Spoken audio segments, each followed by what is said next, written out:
പരിശുദ്ധ അമ്മയ്ക്കും തിരുക്കുമാരനും 1000 നന്ദി. പരിശുദ്ധവും പരിപാലനവുമായി അൾത്താരയിൽ വന്ന് സാക്ഷി പറയുവാൻ അമ്മ മാതാവ് ഞങ്ങൾക്ക് നൽകിയ എല്ലാ അനുഗ്രഹങ്ങൾക്കും നന്ദി പറയുന്നു. ഞാൻ എൻ്റെ പേര് ഷൈജ. തൃശ്ശൂർ ഡിസ്ട്രിക്റ്റിലെ ഇരിഞ്ഞാലക്കുട രൂപതയിലെ മേലടൂർ ഇടവകയിൽ നിന്ന് വരുന്നു.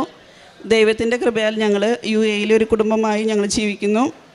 2019 ഞാൻ കൃപാസനത്തെക്കുറിച്ച് അറിയാനിടയായത്. ഞങ്ങളുടെ പ്രയർ ഗ്രൂപ്പിലെ ഒരു ചേച്ചി ഞങ്ങൾക്ക് പത്രം തരികയും കാശുരൂപം തരികയൊക്കെ ചെയ്തത്. പിന്നെ ഞങ്ങൾ ശാലോം TV-യിലൊക്കെ കൃപാസനത്തെക്കുറിച്ച് അറിയാനൊക്കെ ഇടയായിരുന്നു. 2021 ഞങ്ങൾക്ക് 2 കുട്ടികളായിരുന്നു ഉണ്ടായിരുന്നത്. അപ്പോൾ മൂന്നാമതൊരു കുട്ടിയെക്കുറിച്ച് ചിന്തിക്കുമ്പോൾ രണ്ടാമത്തെ കുട്ടിക്ക് വളരെ പ്രഗ്നൻസിയിലെല്ലാം ഒത്തിരി ഡയബറ്റിക്കും കോംപ്ലിക്കേഷൻസൊക്കെ ഉണ്ടായതുകൊണ്ട് ഒരു കുട്ടിയെക്കുറിച്ച് ഞങ്ങൾ ചിന്തിച്ചിരുന്നില്ല.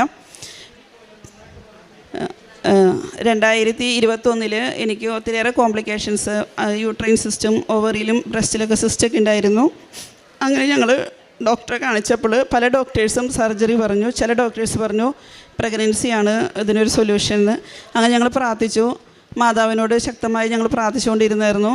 അങ്ങനെ ഞങ്ങൾ 3 ദിവസം ഉപവാസം എടുത്ത് പ്രാർത്ഥിച്ച് പള്ളിയിൽ പോയി വന്നു കഴിഞ്ഞിട്ട് ഞങ്ങൾ ഹസ്ബൻഡാണ് അവിടുത്തെ പള്ളി ഗേറ്റൊക്കെ അടയ്ക്കാനായിട്ട് പോയിക്കൊണ്ടിരുന്നത്. അവിടുത്തെ ഒരു ബ്രദറായിരുന്നു, അദ്ദേഹം വെക്കേഷന് പോയ സമയത്ത്.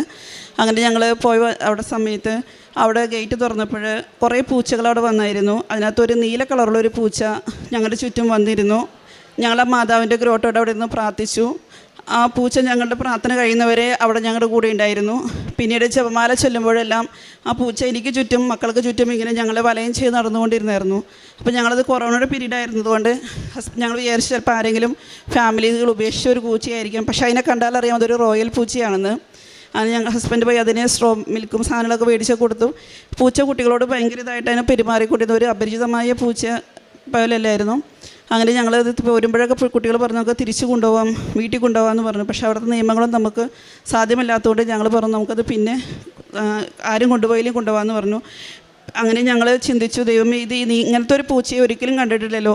പിന്നീടാണ് ഞങ്ങളത് പ്രാർത്ഥിച്ചു കഴിഞ്ഞപ്പോൾ ഹസ്ബൻഡ് പറഞ്ഞു ചിലപ്പോൾ അതൊരു ഡിവൈൻ അപ്പിയറൻസ് ആയിരിക്കും എന്ന് പറഞ്ഞു. അപ്പോഴാണ് മാതാവിൻ്റെ രൂപം, നീല കളറുള്ളൊരു രൂപം ആ പൂച്ചയിൽ ഞങ്ങൾ കണ്ടത്.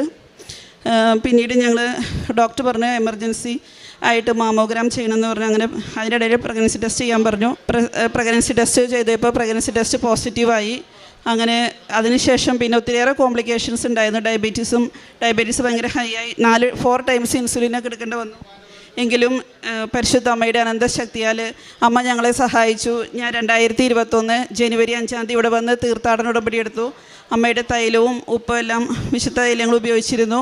അങ്ങനെ ഏപ്രിൽ 6 സിസേറിയനിലൂടെ അമ്മ ഞങ്ങൾക്ക് ഈ മകനെ നൽകി അനുഗ്രഹിച്ചു. സിസേറിയൻ കഴിഞ്ഞിട്ട് വന്ന് നൈറ്റിലൊക്കെ ഒത്തിരിയേറെ കോംപ്ലിക്കേഷൻസൊക്കെ ഉണ്ടായിരുന്നു. ആ സമയത്തെല്ലാം അമ്മയുടെ വലിയൊരു സാന്നിധ്യം ഞങ്ങൾക്ക് അനുഭവപ്പെട്ടു. അമ്മയെക്കുറിച്ച് മറ്റുള്ളവരോട് പറയാനൊക്കെ അത് ഞങ്ങൾക്കിടയായി. പിന്നീട് 2 ദിവസം കഴിഞ്ഞപ്പോൾ ഡോക്ടർ ചെക്ക് ചെയ്തിട്ട് പറഞ്ഞു ഇവന് ഹാർട്ട് എക്സാം ചെയ്തപ്പോൾ പറഞ്ഞു ചെറിയ മർമറുണ്ടെന്ന് പറഞ്ഞു. അങ്ങനെയൊക്കെ ചെയ്തപ്പോൾ ചെറിയ കാർഡിയാക് മർമേഴ്സ് ഉണ്ടായിരുന്നു. അങ്ങനെ ഞങ്ങൾ മാതാവിൻ്റെ തൈലം എപ്പോഴും കുളിപ്പിക്കുന്നതിന് മുമ്പ് ശരീരത്തിലെ എല്ലാ ഭാഗത്തും പ്രത്യേകിച്ച് ഹൃദയത്തിൻ്റെ ഭാഗത്തൊക്കെ തൈലം കുരിശ് വരച്ച് വിശ്വാസ പ്രമാണം ചൊല്ലി പ്രതീക്ഷേന പ്രാർത്ഥന ചൊല്ലി ഞങ്ങൾ പുരട്ടുവാരായിരുന്നു. അമ്മയുടെ കാശുരൂപം വെച്ച് പ്രാർത്ഥിച്ചു. അങ്ങനെ 6 മന്ത് കഴിഞ്ഞപ്പോൾ അവൻ്റെ റിപ്പീറ്റഡ് എക്കോ ഉണ്ടായിരുന്നു. അങ്ങനെ എക്കോയ്ക്ക് പോയി കഴിയുമ്പോൾ ഞാൻ മാതാവിനോട് പ്രാർത്ഥിച്ചു. ഹസ്ബൻഡ് പറഞ്ഞു ഞങ്ങൾ വേറെ ഡോക്ടേഴ്സിനെ കാണിച്ചു. ഡോക്ടേഴ്സ് പറഞ്ഞത് ക്ലിയർ ആയിട്ടുണ്ട്. ഹസ്ബൻഡ് എന്നോട് പറഞ്ഞത് ഡോക്ടറെ കാണിക്കേണ്ട ആവശ്യമില്ല, മാതാവ് അത് സുഖപ്പെടുത്തിയപ്പോൾ ഞാൻ പറഞ്ഞു കുഴപ്പമില്ല, അവനൊരു വിറ്റ്നസ് വേണ്ടേ.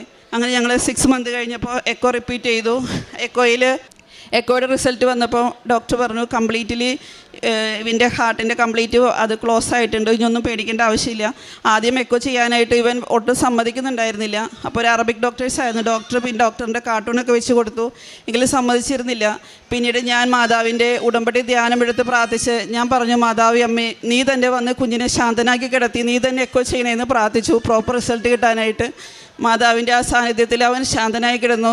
ഡോക്ടർ എക്കോ ചെയ്തു, കംപ്ലീറ്റ് ആയിട്ട് ചെക്ക് ചെയ്തിട്ട് പറഞ്ഞു അവൻ്റെ അത് ക്ലോസ് ആയി. നിങ്ങൾ എന്ത് ട്രീറ്റ്മെൻറ്റാണ് ചെയ്തതെന്ന് ചോദിച്ചു. ഞാൻ പറഞ്ഞു ഇത് ട്രീറ്റ്മെൻറ്റ് മദർ മേരിയുടെ മിറാക്കിളാണ്. ഒരു അറേബ്യൻ ഡോക്ടറായിരുന്നു. ഡോക്ടർ പറഞ്ഞു ദിസ് ഈസ് സർപ്രൈസ്. അങ്ങനെ പരിശുദ്ധ അമ്മയ്ക്ക് 1000 നന്ദി പറയുന്നു. ആ വലിയൊരു അസുഖത്തിൽ ഞാൻ പ്രാർത്ഥിച്ചു മാതാവി അമ്മേ നിൻ്റെ മകനാണ്, നിൻ്റെ മകൻ ഒരിക്കലും ഒരു രോഗിയായി തീരാൻ നീ ആഗ്രഹിക്കുന്നില്ലല്ലോ, അമ്മ നീ ഒരിക്കലും അവനൊരു രോഗിയാക്കരുതെന്ന് പ്രാർത്ഥിച്ചു. അമ്മ ഞങ്ങളെ അനുഗ്രഹിച്ചു. ഈശോയുടെ വലിയ കരുണയാൽ അവന് ഞങ്ങൾ അസുഖത്തിൽ നിന്നുമെല്ലാം അമ്മ അവന് പൂർണ്ണ വിമോചനം നടത്തി കൊടുത്തു. പിന്നെ അവന് ഞങ്ങൾ പ്രഗ്നൻ്റ് ആയിരുന്നപ്പോൾ ഞങ്ങളെന്നും പ്രാർത്ഥിക്കുമ്പോൾ ഞങ്ങൾ കിട്ടുന്ന വചനഭാഗം പുറപ്പാടിൻ്റെ പുസ്തകത്തിൽ മോശയ്ക്ക് ദൈവം മരുഭൂമിയിൽ വെച്ചൊരു കുഞ്ഞിനെ നൽകി, അവന് എലൈസർ എന്ന് പേരിട്ടു, ദൈവ സഹായമാകുന്ന അർത്ഥത്തിൽ. അപ്പം ഞങ്ങൾ പ്രാർത്ഥിച്ചു, അവന് എലൈസർ എന്ന് തന്നെ ഞങ്ങൾ പേരിട്ടു. പിന്നെ അവനെക്കുറിച്ച് പ്രാർത്ഥിക്കുമ്പോഴും വചനം വായിക്കുമ്പോഴെല്ലാം രാജാക്കന്മാരുടെ പുസ്തകത്തിൽ ഏലിയ പ്രവാചകൻ്റെ അധ്യായങ്ങളാണ് കിട്ടാറ്. അതുകൊണ്ട് അവനെ നിക്നെയിമായിട്ട് ഏലിയ എന്ന് ഞങ്ങൾ വിളിക്കുന്നു. പിന്നീടുള്ള സാക്ഷ്യം എന്ന് പറഞ്ഞാൽ പരിശുദ്ധ അമ്മയുടെ മധ്യസ്ഥ ശക്തിയാൽ ഒത്തിരിയേറെ സാക്ഷ്യങ്ങൾ, ഒത്തിരിയേറെ അത്ഭുതങ്ങൾ, അടയാളങ്ങൾ ഞങ്ങളുടെ ജീവിതത്തിൽ, കുടുംബത്തിലെ സഹോദരങ്ങളൊക്കെ ഉണ്ടായിട്ടുണ്ട്. പിന്നെ ഞങ്ങൾ എൻ്റെ ഹസ്ബൻഡ് പാസ്പോർട്ട് റിന്യൂവലായിരുന്നു സെപ്റ്റംബറിൽ. അപ്പോൾ ഞങ്ങൾ റിന്യൂവലിന് അപ്ലൈ ചെയ്തിട്ട് ഞങ്ങൾക്ക് കിട്ടിയില്ലായിരുന്നു. ഒക്ടോബറിലാണ് ഞങ്ങൾക്ക് ഡേറ്റ് കിട്ടിയത്. ഒക്ടോബർ 10-ാം തീയതി എൻ്റെ ഹസ്ബൻഡിന് വിസ എക്സ്പയറി ആയിരുന്നു. പാസ്പോർട്ട് കിട്ടിയാലാണ് നമുക്കത് വിസ സ്റ്റാമ്പ് ചെയ്യാൻ പറ്റത്തുള്ളൂ. അങ്ങനെ ഞങ്ങൾ പ്രാർത്ഥിച്ചു. പാസ്പോർട്ട് കിട്ടുവാനായിട്ട് തടസ്സങ്ങളായിരുന്നു. അങ്ങനെ ഞങ്ങൾ അച്ഛൻ പറഞ്ഞു വിട്ട് ഞങ്ങൾ ഡേറ്റ് ഇട്ട് പ്രാർത്ഥിച്ചു. ഞാൻ പ്രാർത്ഥിച്ചു, മാതാവേ, ജപമാല റാലിക്ക് മുമ്പ്, ഇവിടുത്തെ ജപമാല പ്രാർത്ഥനയുടെ ശക്തിയാൽ ജപമാല റാലിക്ക് മുമ്പ് തന്നെ പാസ്പോർട്ട് കിട്ടുവാനും സ്റ്റാമ്പ് ചെയ്യാനും സഹായിക്കണമെന്ന് പ്രാർത്ഥിച്ചു. പരിശുദ്ധ അമ്മയുടെ അനന്ത ശക്തിയാൽ മധ്യസ്ഥതാൽ ഒക്ടോബർ 25-ാം തീയതി 2:15 കൊറിയറിൽ ഞങ്ങൾക്ക് പാസ്പോർട്ട് വന്നു. 2:30 ഞങ്ങളത് മാതാവിൻ്റെ പ്രതിഷ്ഠാനത്തിൽ പ്രാർത്ഥന ചൊല്ലി ഓപ്പൺ ചെയ്ത് ഞങ്ങൾ പാസ്പോർട്ട് നോക്കി എല്ലാം കറക്റ്റായി റിസീവ് ചെയ്തു. അങ്ങനെ പിന്നെ ഞങ്ങൾ വിസയൊക്കെ റിന്യൂ ചെയ്തു. അങ്ങനെ യാതൊരു ഫൈനോ പ്രോബ്ലംസോ ഇല്ലാതെ മാതാവ് വലിയൊരു പ്രശ്നത്തിൽ നിന്ന് ഞങ്ങളെ രക്ഷിച്ചു. അതേപോലെ തന്നെ ഒത്തിരിയേറെ ജീവിതത്തിലെ എല്ലാ രോഗങ്ങളും വേദനകൾ വരുമ്പോഴെല്ലാം ഞങ്ങൾ ഫസ്റ്റ് മാതാവിൻ്റെ തൈലവും ഉപ്പണ ആദ്യമായിട്ട് ഉപയോഗിക്കാം. ഒക്ടോബർ ലാസ്റ്റ് വീക്കിൽ ഞങ്ങൾക്ക് എല്ലാവർക്കും ഭയങ്കര പനിയായിരുന്നു. ആ ദിവസങ്ങളിൽ എല്ലാവർക്കും വൈറൽ ഫീവർ ആയിരുന്നു, ഫുൾ ഫാമിലി. അങ്ങനെ ഞങ്ങൾ ആൻറ്റിബയോട്ടിക് ഒന്നും കഴിക്കാൻ പറ്റാത്ത അവസ്ഥയായിരുന്നു. ആ സമയത്തെല്ലാം രാവിലെ ഉച്ചയ്ക്കും വൈകുന്നേരം തന്നെ മാതാവിൻ്റെ ഉപ്പാണ് ഞങ്ങൾ പ്രത്യക്ഷ പ്രാർത്ഥന ചൊല്ലി കഴിച്ചുകൊണ്ടിരുന്നത്. അതാണ് ഞങ്ങൾക്ക് ശക്തിപ്പെടുത്തിയതും സൗഖ്യപ്പെടുത്തിയതും. പിന്നെ ഞങ്ങൾ കൃപാസനത്തിൻ്റെ പത്രം, പ്രേക്ഷിത പ്രവർത്തനങ്ങൾ എന്ന് പറഞ്ഞ പത്രം എല്ലാവർക്കും ഇവിടുന്ന് വരുമ്പോഴെല്ലാം ഞങ്ങൾ മേടിച്ച് കൊണ്ടുപോയി കൊടുക്കാറുണ്ട്, വിശ്വാസ പ്രമാണം ചൊല്ലി. അതുപോലെ തന്നെ പള്ളിയിലൊക്കെ, ഞങ്ങളുടെ പള്ളിയിലൊക്കെ ഇരിക്കാറുണ്ട്. അതൊക്കെ എടുത്ത് ഞങ്ങൾ ആരെങ്കിലും എന്തെങ്കിലും പ്രാർത്ഥന സഹായങ്ങളെല്ലാം പറയുമ്പോൾ ഞങ്ങൾ കൃപാസനത്തിൽ പരിശുദ്ധ അമ്മയുടെ അടുത്ത് വരാനാണ് ഞങ്ങൾ എപ്പോഴും പറയാറ്. പത്രവും അതേപോലെ വിശ്വാസ പ്രമാണം ചൊല്ലി ഞങ്ങൾ കൊടുക്കാറുണ്ട്. അതേപോലെ തന്നെ പ്രേക്ഷിത പ്രവർത്തനങ്ങളെന്ന് പറയുന്നത് ഞങ്ങൾ അറിയുന്ന ഒരു പാലിയേറ്റീവ് കെയറിലോട്ട് അവർ ഫ്രീ ആയിട്ട് ട്രീറ്റ്മെൻറ്റ് ചെയ്യുന്നതാണ്. അപ്പോൾ അവർക്ക് ഞങ്ങൾ പറ്റാവുന്ന എല്ലാ മാസങ്ങളിലും തന്നെ കുറച്ച് പൈസ അയച്ചു കൊടുക്കും. പാവപ്പെട്ടവർക്ക് മെഡിസിൻ മേടിക്കാനും ട്രീറ്റ്മെൻറ്റിനും അങ്ങനത്തെ കാര്യങ്ങളൊക്കെ ഞങ്ങൾ ഹെൽപ്പ് ചെയ്യാറുണ്ട്. അതേപോലെ തന്നെ കൃപാസനത്തിൽ അച്ഛൻ്റെ യൂട്യൂബ് സാക്ഷ്യങ്ങൾ ഷെയർ ചെയ്യാറുണ്ട്. മാതാവിൻ്റെ പ്രാർത്ഥനകൾ, പ്രത്യക്ഷ പ്രാർത്ഥനകളെല്ലാം കൃത്യമായി ചെല്ലാനും അത് മറ്റുള്ളവർക്ക് പറഞ്ഞു കൊടുക്കാനും ഒക്കെ ചെയ്യാറുണ്ട്. ഒത്തിരിയേറെ അനുഭവങ്ങൾ, അടയാളങ്ങൾ ഞങ്ങളുടെ കുടുംബത്തിൽ, സഹോദരങ്ങൾക്ക്, ഫ്രണ്ട്സിനൊക്കെ അമ്മ ഒത്തിരിയേറെ അനുഗ്രഹങ്ങൾ നൽകിയിട്ടുണ്ട്. പ്രത്യേകിച്ച് അനുജത്തിക്ക് B2 എക്സാം പാസ്സാകാൻ ഭയങ്കര ബുദ്ധിമുട്ടായിരുന്നു. മാതാവിൻ്റെ വലിയ കൃപയാൽ അത് പാസ്സായി. അതേപോലെ അനിയൻ്റെ കൊച്ചിനും ഒക്കെ ഒത്തിരിയേറെ അനുഗ്രഹങ്ങൾ നൽകി മാതാവ് ഞങ്ങളെ അനുഗ്രഹിച്ചതിന് 1000 നന്ദി പറയുന്നു. 41:10 ഭയപ്പെടേണ്ട, ഞാൻ നിന്നോട് കൂടെയുണ്ട്. സംഭ്രമിക്കേണ്ട, ഞാനാണ് നിൻ്റെ ദൈവം. ഞാൻ നിന്നെ ശക്തിപ്പെടുത്തുകയും സഹായിക്കുകയും ചെയ്യും. എൻ്റെ വിജയകരമായ വലതുകരം കൊണ്ട് ഞാൻ നിന്നെ താങ്ങി നിർത്തും. ഷൈജ രജു എന്ന ഈ സഹോദരി തൻ്റെ ശാരീരികമായ രോഗാവസ്ഥയിൽ പരിശുദ്ധ കൃപാസന മാതാവിൻ്റെ തിരുനടയിൽ ഉടമ്പടിയെടുത്ത് ജീവിക്കുകയും പ്രാർത്ഥിക്കുകയും ചെയ്ത നാളുകളിൽ ലഭിച്ച ഒരു വലിയ അനുഗ്രഹത്തെയാണ് സാക്ഷ്യപ്പെടുത്തുന്നത്.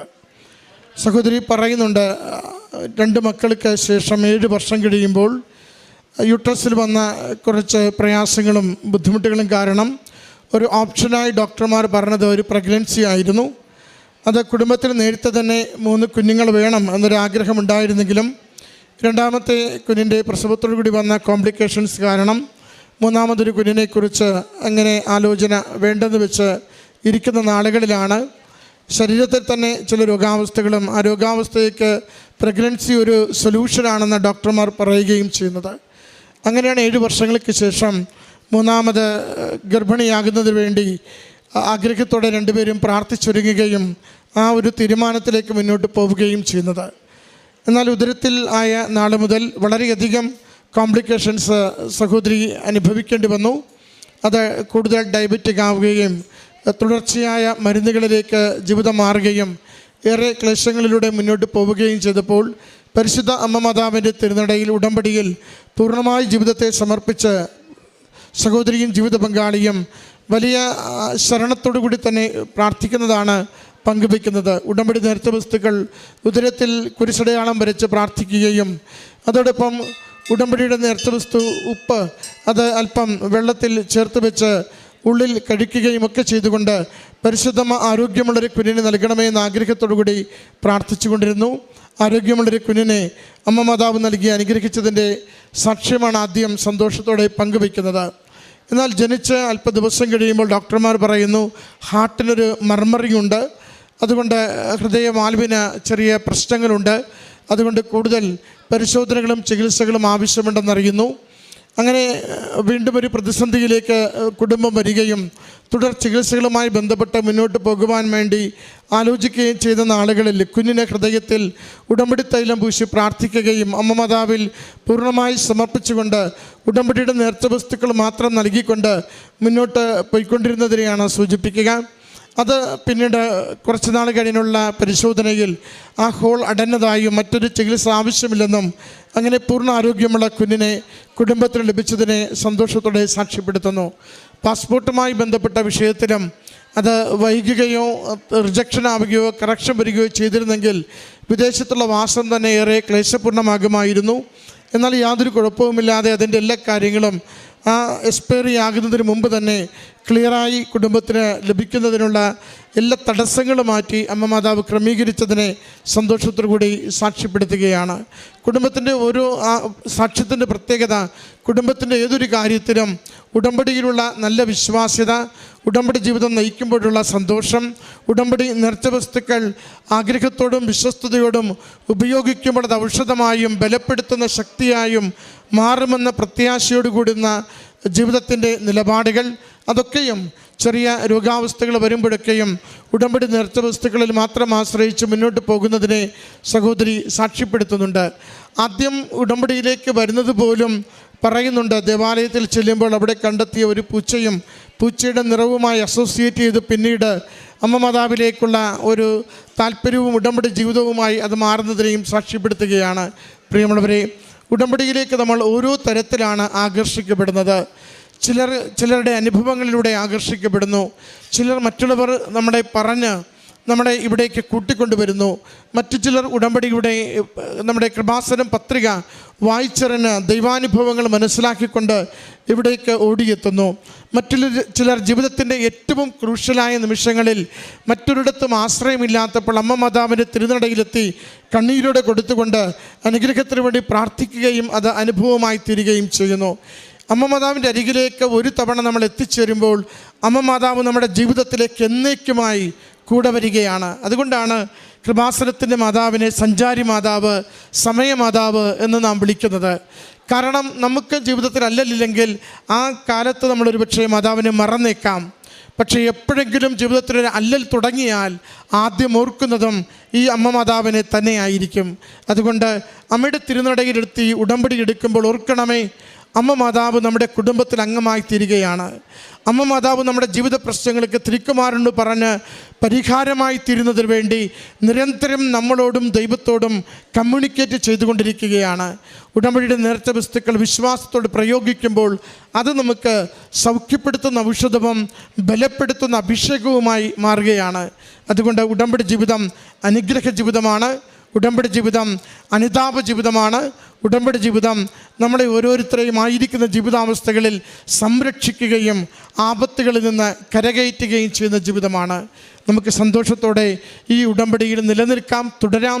ദൈവാനുഗ്രഹത്തിന് നമ്മളെ തന്നെ സമർപ്പിക്കാം. ഈ കുടുംബത്തിന് ലഭിച്ച എല്ലാ അനുഗ്രഹങ്ങൾക്കും നന്ദി പറഞ്ഞുകൊണ്ട് അമ്മ മാതാവിനും തിരുക്കുമാരനും കരങ്ങളടിച്ച് ഈ സാക്ഷ്യം സമർപ്പിക്കും. കൃപാസനം മാതാവിൻ്റെ പ്രത്യക്ഷീകരണത്തിന് എന്നെയും എൻ്റെ കുടുംബത്തിനെയും സാക്ഷികളാക്കിയതിന് നന്ദി പറഞ്ഞുകൊണ്ട് ഞാൻ എൻ്റെ സാക്ഷ്യത്തിലേക്ക് ഞാൻ കടക്കുന്നു.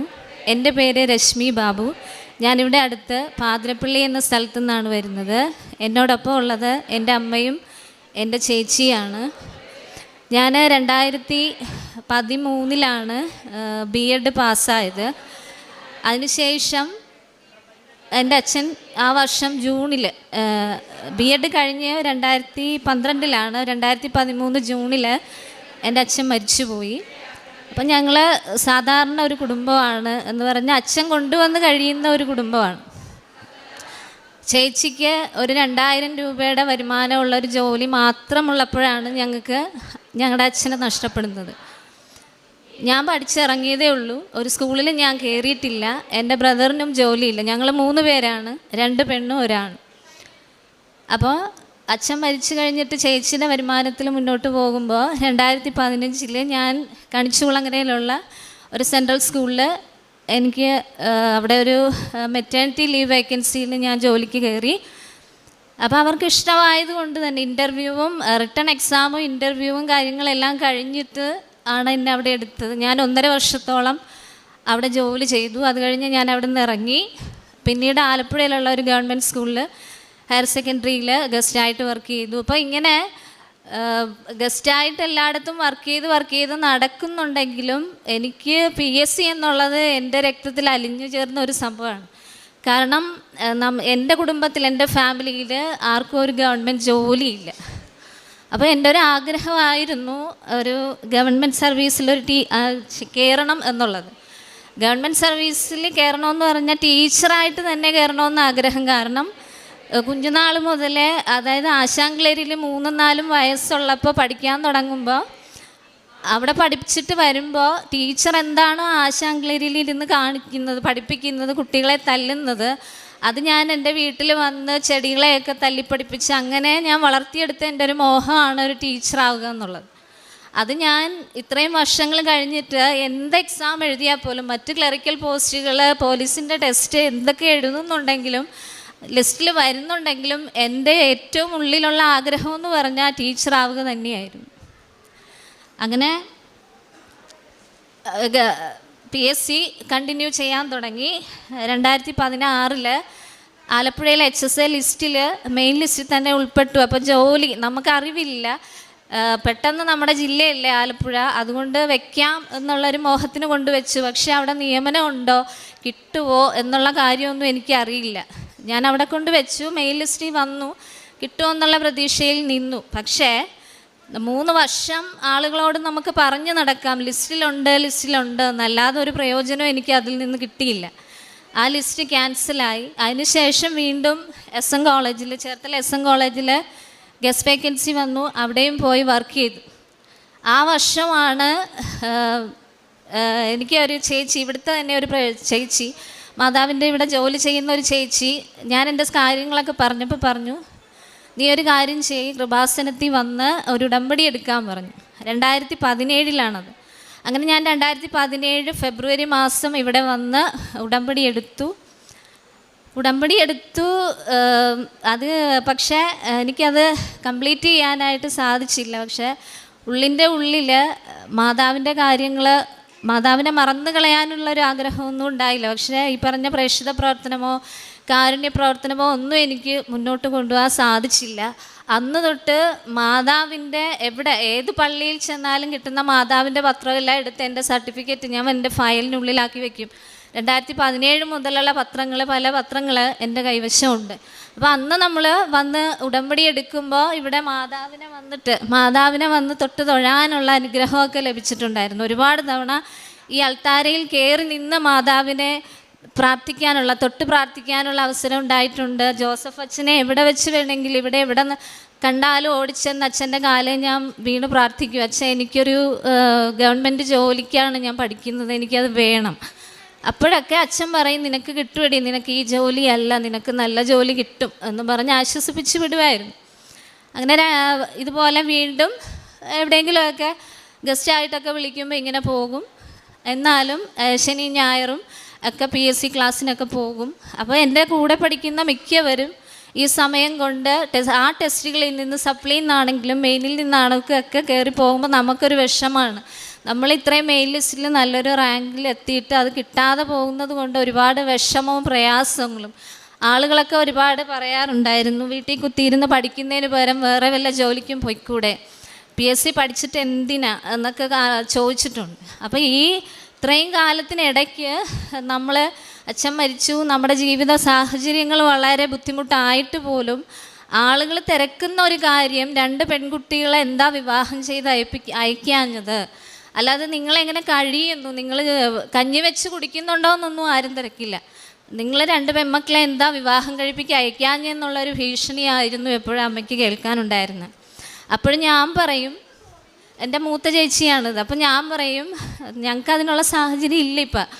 എനിക്ക് പഠിച്ച് ഒരു ജോലി കിട്ടുമ്പോൾ ഞാൻ എൻ്റെ ചേച്ചിയെ ചെയ്ത് വിടാം എന്നാണ് ഞാൻ പറഞ്ഞിരുന്നത്. അങ്ങനെ വീണ്ടും ടെസ്റ്റുകൾ എഴുതുകയാണ്. 2022 HSA വീണ്ടും വിളിച്ചു. ആ എക്സാം മുമ്പ് ആലപ്പുഴ വെച്ചിട്ട് അത് കിട്ടാത്ത അനുഭവം ഉള്ളത് കൊണ്ട് ഞാൻ ഈ പ്രാവശ്യം കോഴിക്കോട് വെച്ചു. കോഴിക്കോട് എനിക്ക് ആരും പരിചയമില്ല, പക്ഷേ കിട്ടണമല്ലോ, ലിസ്റ്റേ വന്നിട്ട് കാര്യമില്ല. ഇതുപോലെ കളഞ്ഞാൽ ഇനി നമുക്ക് മുന്നിൽ സമയമില്ല. അതുകൊണ്ട് ഞാൻ കോഴിക്കോട് വെച്ചു, പരീക്ഷ എഴുതി. അതിലും മെയിൻ ലിസ്റ്റിൽ വന്നു, 69ാമത്തെ റാങ്കുണ്ട്. അത് കഴിഞ്ഞ് HSSTയുടെ എക്സാം വിളിച്ചു 2023. ആ എക്സാം ഞാൻ പോയി. അത് ഓൺലൈൻ എക്സാം എറണാകുളത്തായിരുന്നു. അതും ഞാൻ എഴുതി. അതും അത്യാവശ്യം നല്ല എക്സാമാണ്, പക്ഷേ ലിസ്റ്റിൽ വരുമോ എന്നൊന്നുമുള്ളൊരു കാര്യം എൻ്റെ മനസ്സിലില്ല. അപ്പോൾ ഈ 2 എക്സാമും HSAയിലും HSSTയുടെയും റിസൾട്ട് 2023 തന്നെ വന്നു. 2ൻ്റെയും മെയിൻ ലിസ്റ്റിൽ തന്നെ ഉണ്ടായിരുന്നു. മെയിൻ ലിസ്റ്റിലുണ്ടെങ്കിലും കിട്ടുമോ ഇല്ലയോ എന്നുള്ളൊരു കാര്യം അങ്ങനെ വെച്ച് മുന്നോട്ട് പോവുകയാണ്. അത് കഴിഞ്ഞ് 2024 ഓഗസ്റ്റിൽ ഞാൻ 23 എഴുതിയ HSSTയുടെ ഇൻ്റർവ്യൂ വരികയാണ്. ഇൻ്റർവ്യൂവിന് മുമ്പ് ഒരു UPSCയുടെ എക്സാം ഓഗസ്റ്റിൽ ആലപ്പുഴ ഒരു സ്കൂളിൽ വെച്ചിട്ടുണ്ടായിരുന്നു. അപ്പം ഞാൻ ആദ്യത്തെ ഉടമ്പടിയെല്ലാം ഉഴപ്പിക്കളഞ്ഞുകൊണ്ട് ഇപ്പം എൻ്റെ ഉടമ്പടിയുടെ ഒരു കാര്യവും ഒന്നും എൻ്റെ കയ്യിലില്ല. ഞാൻ ഈ UPSCയുടെ എക്സാമിന് ആലപ്പുഴ ഒരു സ്കൂളിൽ ചെന്ന് അവിടെ ചെന്നിരിക്കുമ്പോൾ ഞാനിരിക്കുന്ന സ്ഥലത്ത് ഞാനിരിക്കുന്നിടത്തേക്ക് ഒരു അട്ട ഇങ്ങനെ കടന്നു വരികയാണ്. ആ അട്ടയെ ഞാനൊരു 3-4 പ്രാവശ്യം തട്ടിത്തെറിപ്പിക്കുക. അങ്ങനെ ഒരു 3-4 പ്രാവശ്യം തട്ടിത്തെറിപ്പിച്ചിട്ട് ഇതെൻ്റെ നേരെ ഇങ്ങോട്ട് കടന്നു വരികയാണ്. അപ്പോൾ ഇനി ഇവിടെ ഇരിക്കണ്ട, ഈ അട്ട എന്നെ ശല്യപ്പെടുത്തുമല്ലോ എന്ന് ഓർത്തിട്ട് ഞാനും എൻ്റെ കൂടെ ഇരുന്ന കൊച്ചും കൂടെ അപ്പുറത്ത് ആ വരാന്തയുടെ അപ്പുറേ പോയിരുന്നു. അവിടെ പോയിരുന്ന് എക്സാം ടൈം ആയപ്പോഴത്തേനും ക്ലോക്ക് റൂമിലേക്ക് പോകാനുള്ള ഇൻസ്ട്രക്ഷൻ കിട്ടി. അങ്ങനെ ഞാൻ ഇതുപോലെ ഇരുന്നെടുത്തുനിന്ന് ആ വരാന്തയിൽ നിന്ന് ഇരുന്ന് ആ മണ്ണിൽ സ്കൂളിൻ്റെ ഗ്രൗണ്ടിലേക്ക് ചവിട്ടുന്ന അവിടെ കിടന്ന് എനിക്ക് മാതാവിൻ്റെ നീല ഉടമ്പടി കാശുരൂപം ലഭിക്കുകയാണ്. ഇവിടെ ആരുടെയോ കൈവശം നഷ്ടപ്പെട്ടു പോയ ഒരു ഉടമ്പടി കാശുരൂപം എനിക്ക് കിട്ടുകയാണ്. ആ കാശുരൂപം ഞാനെടുത്ത് ബാഗിലിട്ടു. ആ എക്സാം ഞാൻ അത് വെച്ചിട്ടാണ് ഞാൻ എഴുതിയത്. അത് കഴിഞ്ഞ് ഈ എക്സാം എഴുതി കഴിഞ്ഞിട്ട് 2 ദിവസം കഴിഞ്ഞപ്പോഴാണ് ഈ HSSTയുടെ ഇൻ്റർവ്യൂ തിരുവനന്തപുരത്ത് വെച്ച് നടന്നത്. അപ്പോൾ ഈ ഉടമ്പടി കാശുരൂപം കയ്യിൽ വെച്ചിട്ടാണ് ഞാൻ എക്സാം എഴുതാനായിട്ട് ഇൻ്റർവ്യൂ അറ്റൻഡ് ചെയ്യാനായിട്ട് പോയത്. എനിക്ക് തോന്നുന്നു ആ കാശുരൂപം ആരുടെയോ നഷ്ടപ്പെട്ടു പോയത് മാതാവ് എനിക്ക് തന്നതാണ്. നീ ഇവിടെ വരണം, നിനക്ക് അതുകൊണ്ടൊരു വഴി ഞാൻ ഉണ്ടാക്കിത്തരാം എന്നൊരു പക്ഷേ മാതാവിൻ്റെ വിളി ഉണ്ടായിരുന്നതുകൊണ്ടായിരിക്കാം എനിക്ക് അത് ആ ഇൻ്റർവ്യൂ നന്നായിട്ട് പെർഫോം ചെയ്യാൻ സാധിച്ചു. ഇറങ്ങിക്കഴിഞ്ഞപ്പോഴും എൻ്റെ ചേച്ചി പറഞ്ഞു, നിനക്കത് കിട്ടും. കാരണം നമ്മുടെ മനസ്സിൽ ഉടമ്പടിയില്ല, കൃപാസനം മാതാവിൻ്റെ ഒരു കാശുരൂപം മാത്രമേ ഉള്ളൂ. ഇവിടെ വരണമെന്ന് അല്ലെങ്കിൽ ഒന്നും നമ്മുടെ മനസ്സിൽ അന്നേരം ഇല്ല. പക്ഷേ കാശുരൂപം ഇരിപ്പുണ്ട്, മാതാവായതുകൊണ്ട് തന്നെ അത് നെഞ്ചോട് ചേർത്ത് കയ്യിലുണ്ട്. അപ്പോൾ ഇൻ്റർവ്യൂവിന് ചെന്നപ്പോഴും ഇവിടെ 2 വർഷമായിട്ട് മാതാവിൻ്റെ ഭക്തയായിട്ടുള്ള എൻ്റെ ഒരു ഫ്രണ്ട് ഷിബില എന്ന് പറയാം, അതിനെ അവിടെ വെച്ചിട്ടാണ് ഞാൻ പരിചയപ്പെടുന്നത്. അപ്പോൾ ഈ കുട്ടി എന്നോട് ഇരുന്ന് പറയുന്നുണ്ട്, എടി രശ്മി, നീ എവിടുന്നാണ് വരുന്നത്? അപ്പം ഞാൻ പറഞ്ഞു, ഞാൻ ആലപ്പുഴയിൽ നിന്നാണ് വരുന്നത്. എനിക്ക് ഏറ്റവും ഇഷ്ടപ്പെട്ട സ്ഥലം, അത് എറണാകുളംകാരിയാണ്, എനിക്ക് ഏറ്റവും ഇഷ്ടപ്പെട്ട സ്ഥലമാണ് ആലപ്പുഴ. കാരണം എൻ്റെ കൃപാസനം മാതാവ് അവിടെയുണ്ട്. നീ എന്ത് ഭാഗ്യവതിയാണ്, കാരണം നീ അവിടെ തൊട്ടടുത്താണ് താമസിക്കുന്നതെന്ന് പറയും. നീ പോകണം, അവിടെ പ്രാർത്ഥിക്കണം, പറ്റുമെങ്കിൽ നീ ഒരു ഉടമ്പടി എടുക്കണമെന്ന് പറഞ്ഞ് എന്നെ പറഞ്ഞു വിട്ടു. പക്ഷെ ആ ഇൻ്റർവ്യൂവിൻ്റെ സമയമായതുകൊണ്ട് ഈ കുട്ടി പറയുന്ന കാര്യങ്ങളൊന്നും ഞാൻ ശ്രദ്ധിക്കുന്നില്ല. അത് ആ കുട്ടിക്ക് അതൊരു എന്തോ ഒരു ഫീലായിപ്പോയി, ഞാനൊന്നും ശ്രദ്ധിക്കാതിരിക്കുന്നതുകൊണ്ട്. ഇൻ്റർവ്യൂ എല്ലാം കഴിഞ്ഞു, ഞങ്ങൾ തിരിച്ചു പോകുന്നു. അത് ഓഗസ്റ്റിലെ ഇൻ്റർവ്യൂ ആയിരുന്നു. അപ്പം വീണ്ടും സെപ്റ്റംബർ 21, 2024 സെപ്റ്റംബർ 21 ഇവിടെ വന്ന് രണ്ടാമത് ഞാൻ ഉടമ്പടി എടുക്കുകയാണ്. ഞാനും ചേച്ചിയും വന്നിട്ടാണ് ഉടമ്പടി എടുക്കുന്നത്. ആ ഉടമ്പടി രാവിലെ വന്നത് കന്യഞ്ചായതുകൊണ്ട് ഇന്ന് ഇവിടെ വലിയ ആളുണ്ടായിരുന്നു. ഞങ്ങൾ രാവിലെ 7 മണിയുടെ ക്ലാസ്സിന് കയറിയിട്ട് ഇവിടുന്ന് എല്ലാം കഴിഞ്ഞ് പോയപ്പോൾ 5 മണിയോളമായി. അന്ന് നല്ല തിരക്കായിരുന്നു. എങ്കിലും ഞങ്ങൾ ചെന്ന സമയത്ത് വൈകുന്നേരം തൊട്ട് മാതാവിൻ്റെ ഉടമ്പടി പ്രാർത്ഥനകൾ ചൊല്ലാൻ തുടങ്ങി. ചേച്ചി ഡിസൈനർ ആയതുകൊണ്ട് തന്നെ മാതാവിൻ്റെ ഫോട്ടോ എല്ലാം എടുത്തുകൊണ്ട് വന്നിട്ട് ഞങ്ങളത് അതിൻ്റെ ഫ്രണ്ടിൽ വെച്ചിട്ട് ഉടമ്പടി നേർച്ച വസ്തുക്കളെല്ലാം വെച്ച് പ്രാർത്ഥന ചൊല്ലാൻ തുടങ്ങി. 2 ദിവസം കഴിഞ്ഞപ്പോൾ ആ ഫോട്ടോയിൽ നിന്ന് മാതാവിൻ്റെ ഉടമ്പടി തൈലം പോലെയുള്ള ഒരു അത് ലിക്വിഡായിട്ടുള്ളൊരു സംഭവം വരാൻ തുടങ്ങി. അപ്പോൾ ഞങ്ങൾക്ക് മനസ്സിലായി മാതാവ് ഞങ്ങളെ സ്വീകരിച്ചു, മാതാവിന് ഇഷ്ടപ്പെട്ടു എന്നുള്ളൊരു കാര്യം ഞങ്ങൾക്ക് മനസ്സിലായി. അങ്ങനെ വളരെ ശക്തമായിട്ട് തന്നെ ഞങ്ങൾ പ്രാർത്ഥനകളുമായിട്ട് മുന്നോട്ട് പോയി. അപ്പോൾ ആ ഉടമ്പടിയിൽ നിയോഗമായിട്ട് ഞാൻ ആദ്യം വെച്ചിരുന്നത് ഈ HSA കോഴിക്കോട് വെച്ചിട്ട് മാതാവിനോട് ഞാൻ അതാ എഴുതി കൊടുത്തത്. മാതാവ്, ഞാൻ കോഴിക്കോട് HSA 69ാമത്തെ റാങ്കാണ്, എനിക്കത് വാങ്ങിത്തരണം എന്നായിരുന്നു എൻ്റെ ആദ്യത്തെ നിയോഗം. അപ്പോൾ അത് വെച്ചിട്ടാണ് മാതാവിൻ്റെ മുമ്പിൽ ഒരു ലെറ്ററൊക്കെ എഴുതി വെച്ചിട്ടാണ് എല്ലാ ദിവസവും പ്രാർത്ഥിക്കുന്നത്. 69ാം റാങ്കാണ്, എനിക്കത് വാങ്ങിത്തരണം എന്നുള്ളത്. അങ്ങനെ പ്രാർത്ഥന മുന്നോട്ട് കൊണ്ടുപോയി. ഒക്ടോബർ 18 HSSTയുടെ ഇത് വന്നു, റാങ്ക് ലിസ്റ്റ് വന്നു. അപ്പം എന്നിട്ടും എനിക്ക് പ്രതീക്ഷയില്ല അത് കിട്ടുമെന്ന്. ഒക്ടോബർ 18.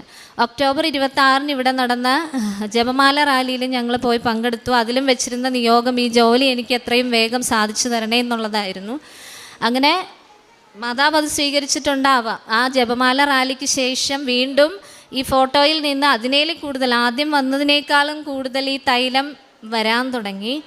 അതിന് നവംബർ 20 ആയപ്പോൾ ഈ HSSTയുടെ, ഞാൻ HSA ആണ് നിയോഗം വെച്ചിരുന്നത്, പക്ഷേ മാതാവ് എനിക്ക് തന്നത് ഹയർ സെക്കൻഡറി അഡ്വൈസാണ്, ഹയർ സെക്കൻഡറി ടീച്ചറായിട്ടുള്ള അഡ്വൈസാണ്. അപ്പോൾ അഡ്വൈസ് കിട്ടിയപ്പോൾ ഞങ്ങൾ പറഞ്ഞിരുന്നു കിട്ടുന്ന ദിവസം പാതിരപ്പള്ളിയിൽ നിന്ന് നടന്ന് മാതാവിൻ്റെ അടുത്ത് വന്നിട്ടേ ഞാൻ ആ ലെറ്റർ പൊട്ടിക്കുകയുള്ളൂ എന്ന് പറഞ്ഞു. ഇവിടെ വന്ന് സാക്ഷ്യം പറയാമെന്നൊരു മോഹം ഉണ്ടായിരുന്നു. പക്ഷേ ഇവിടെ വന്നപ്പോൾ സിസ്റ്റർ പറഞ്ഞു അപ്പോയിൻമെൻ്റ് ആകണമെങ്കിലേ അതൊരു പൂർണ്ണമാകുകയുള്ളൂ, ആ പൂർണ്ണത കൈവരണമെങ്കിൽ അഡ്വൈസ് പോരാ, അതിന് നമുക്കൊരു ഉറപ്പ് വേണമെങ്കിൽ അപ്പോയിൻമെൻറ്റ് കൈവശം വേണമെന്ന് പറഞ്ഞിരുന്നു. അങ്ങനെ അതൊരു സങ്കടമായെങ്കിലും തിരിച്ചു പോയി. നവംബർ 20 അഡ്വൈസ് കിട്ടി, തിരിച്ചു പോയി. വീണ്ടും ഈ പ്രാർത്ഥനകൾ മുടങ്ങാതെ എല്ലാം ചെയ്തു. അതിനുശേഷം ഈ ജനുവരി 10 എനിക്ക് അപ്പോയിൻമെൻറ്റ് ലഭിച്ചത് തിരുവനന്തപുരം ചാലയിലുള്ള സ്കൂളിലാണ്. നാളെ ഞാൻ ജോയിൻ ചെയ്യാൻ പോകുകയാണ്. ഇതാണ് എനിക്ക് മാതാവ് വാങ്ങിത്തന്ന ജോലിയാണ്.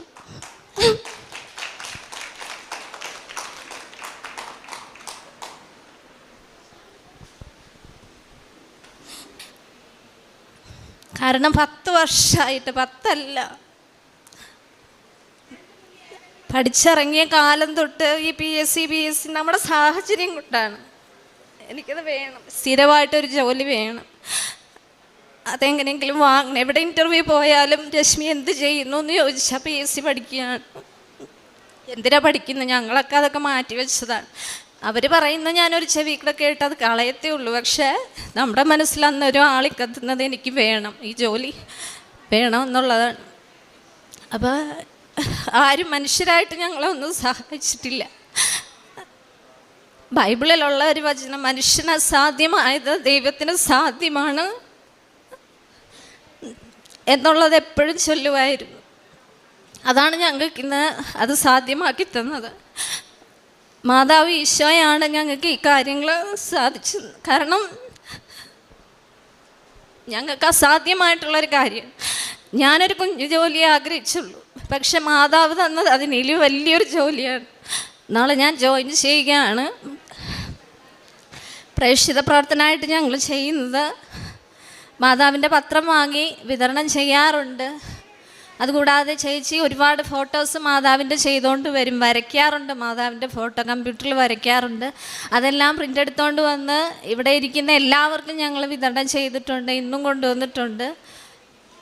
കാരുണ്യപ്രവർത്തനമായിട്ട് ഞങ്ങൾ ശമ്പളം കിട്ടുമ്പോൾ അവരുടെ ശമ്പളം വെച്ചിട്ടല്ലേ ചെയ്യുന്നത്. അപ്പോൾ അവർക്ക് ശമ്പളം കിട്ടുന്ന ആ ആഴ്ചയിൽ പൊതിച്ചോറ് ഞങ്ങൾ തന്നെ പ്രിപ്പയർ ചെയ്ത് ആലപ്പുഴ മെഡിക്കൽ കോളേജിൽ ആ മുല്ലയ്ക്കലെ തെരുവുകളിലൊക്കെ കൊണ്ടു നടന്ന് കൊടുക്കുമായിരുന്നു.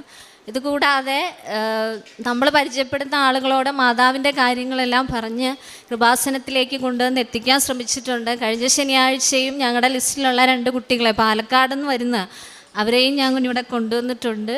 അപ്പോൾ എനിക്ക് മാതാവ് തന്ന ജോലി പോലെ 2 പേരിപ്പോഴും എന്നെ പോലെ വെയിറ്റ് ചെയ്യുന്ന 2 കൂട്ടുകാരാണ്, രേഷ്മയും ഷിബിലയും.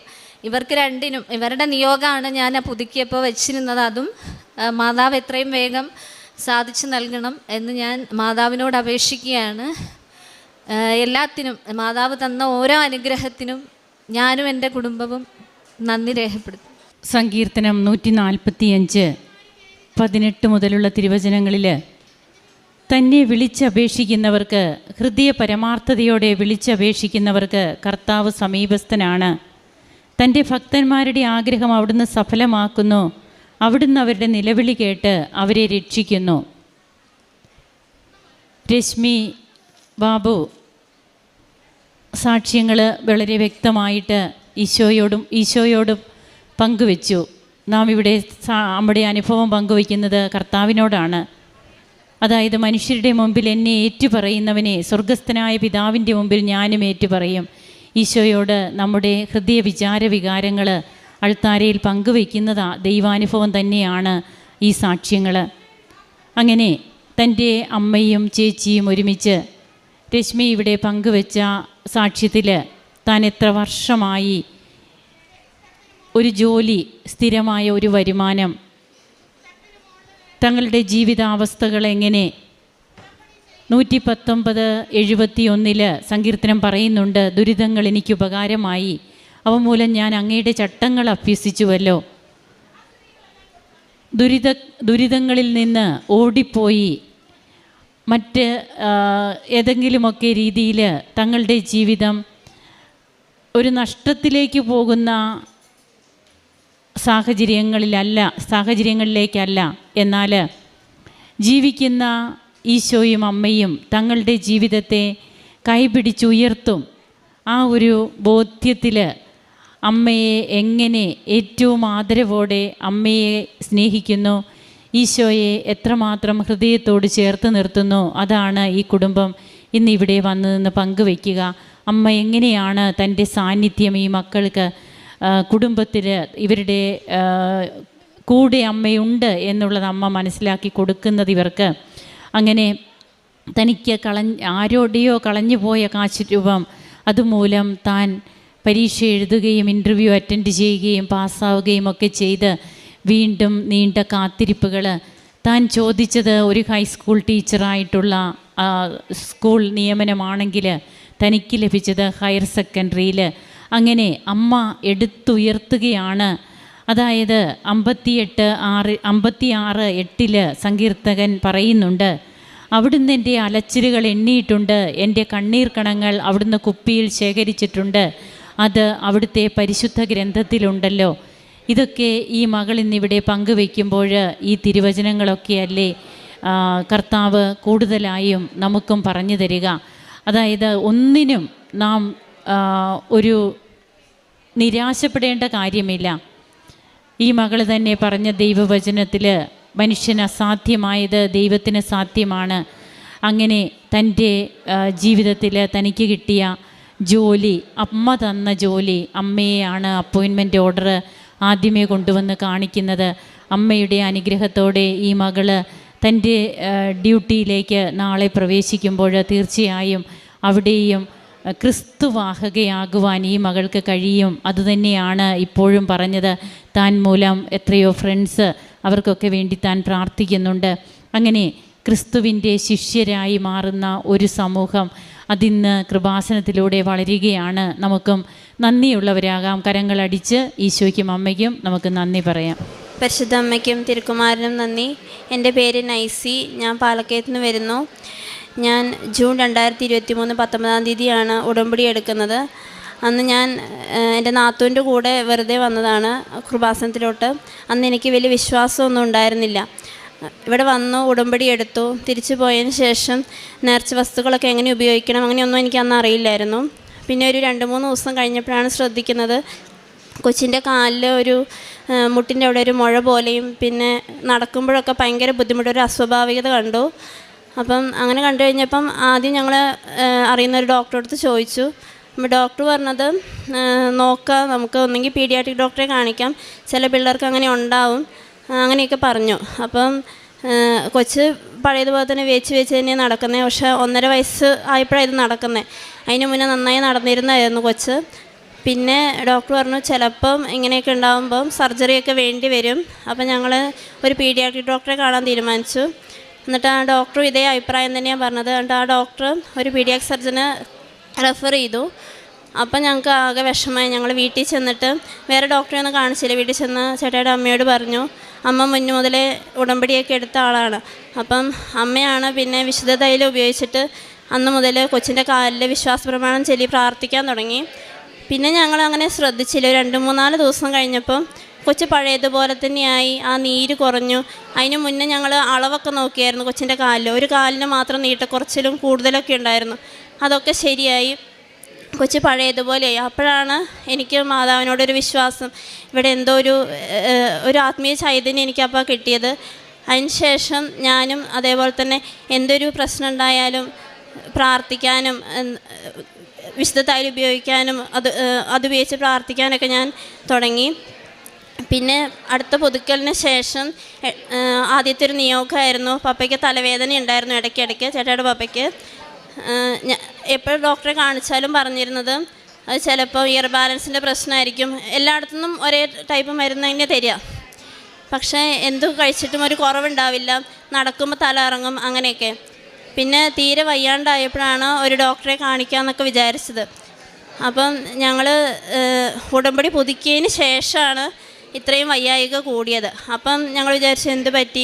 പക്ഷെ ചെന്ന് കഴിഞ്ഞ് അവിടെ എത്തിയപ്പോഴാണ് മൈന്യൂട്ട് സ്ട്രോക്ക് വന്നിട്ടുണ്ടെന്ന് അറിഞ്ഞു.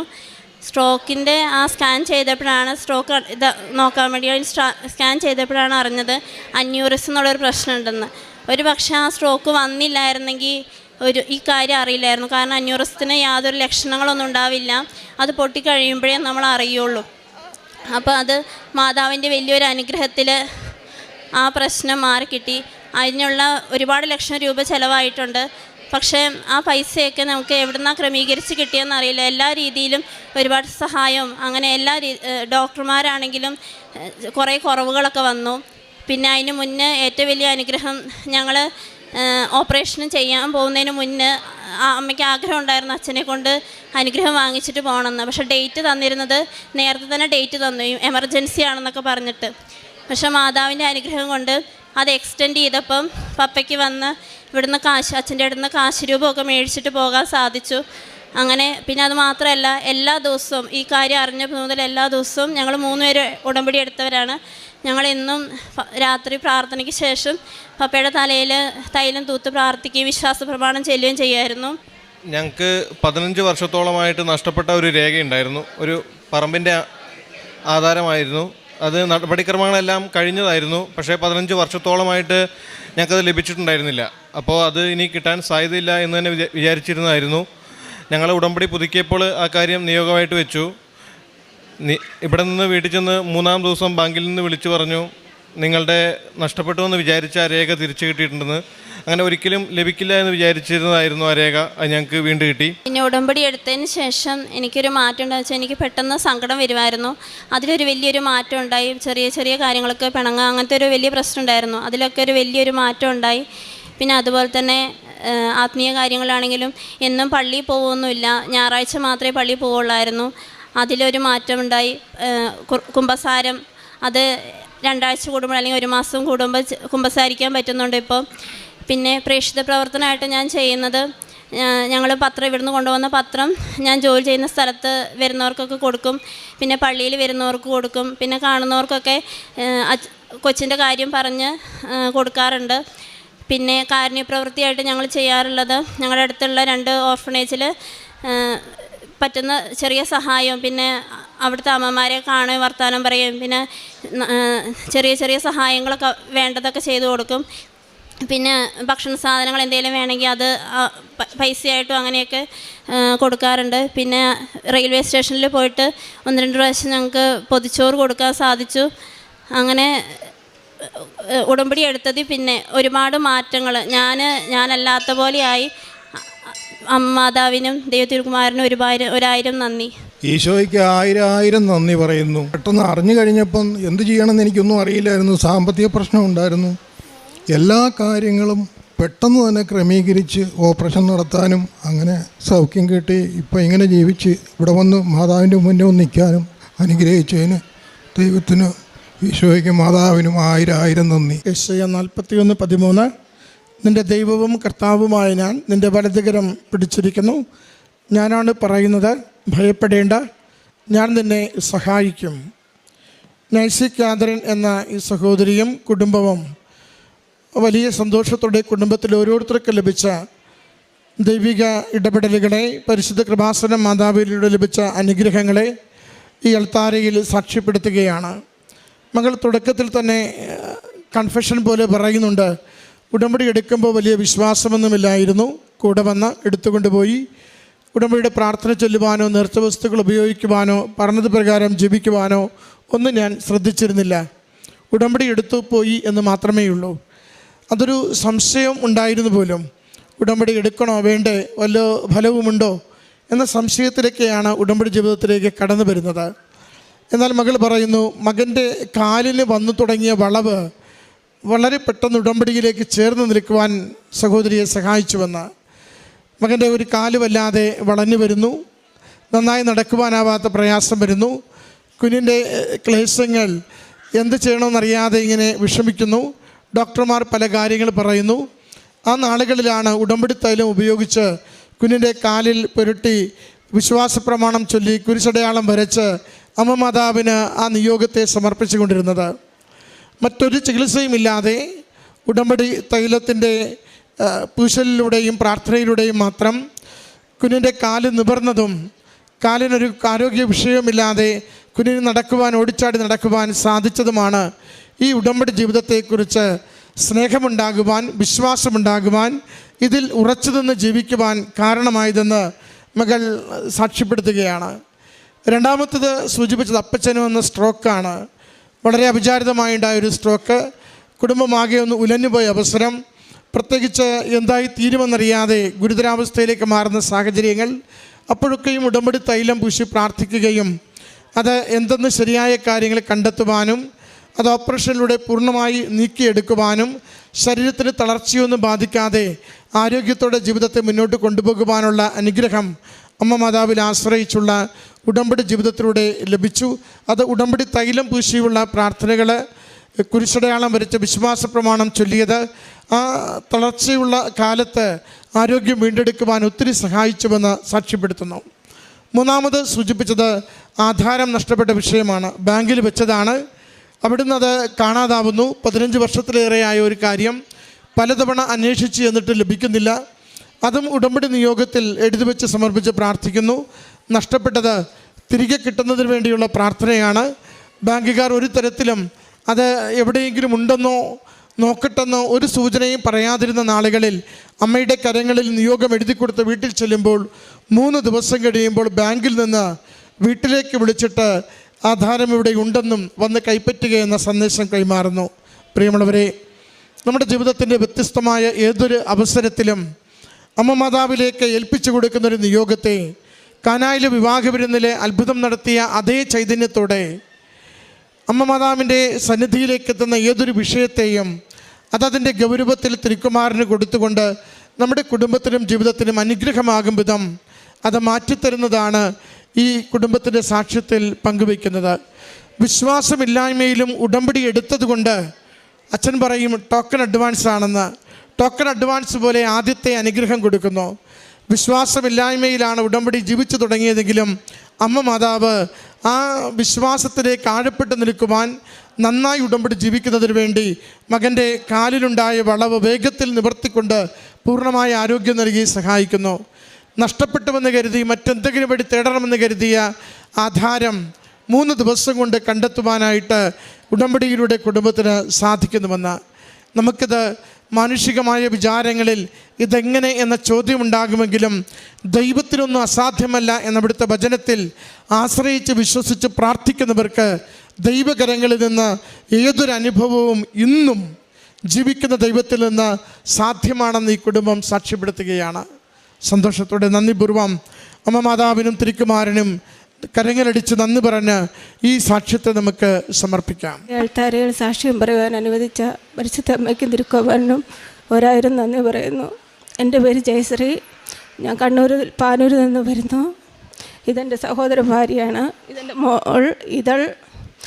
എനിക്കും എൻ്റെ കുടുംബത്തിനും അമ്മ തന്ന അനുഗ്രഹം ഒത്തിരിയുണ്ട്.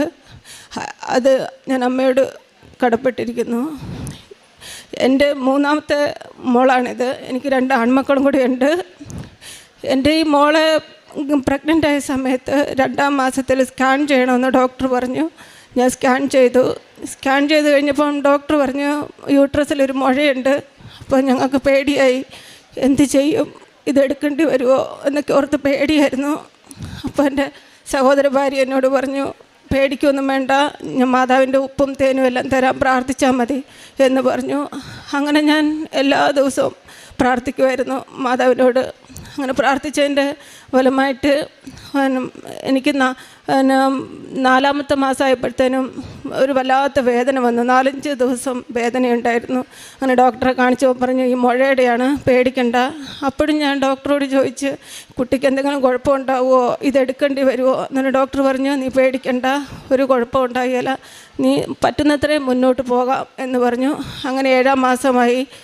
ഞാൻ പ്രസവത്തിനായിട്ട് എൻ്റെ വീട്ടിൽ വന്നപ്പം എൻ്റെ സഹോദര ഭാര്യ എന്നോട് പറഞ്ഞു ഉടമ്പടി എടുക്കാം, നമുക്ക് പ്രാർത്ഥിക്കാം. പക്ഷേ എനിക്ക് എന്തോ അത് ഉടമ്പടി എടുക്കുന്നതിനോട് എനിക്ക് താല്പര്യമില്ലായിരുന്നു.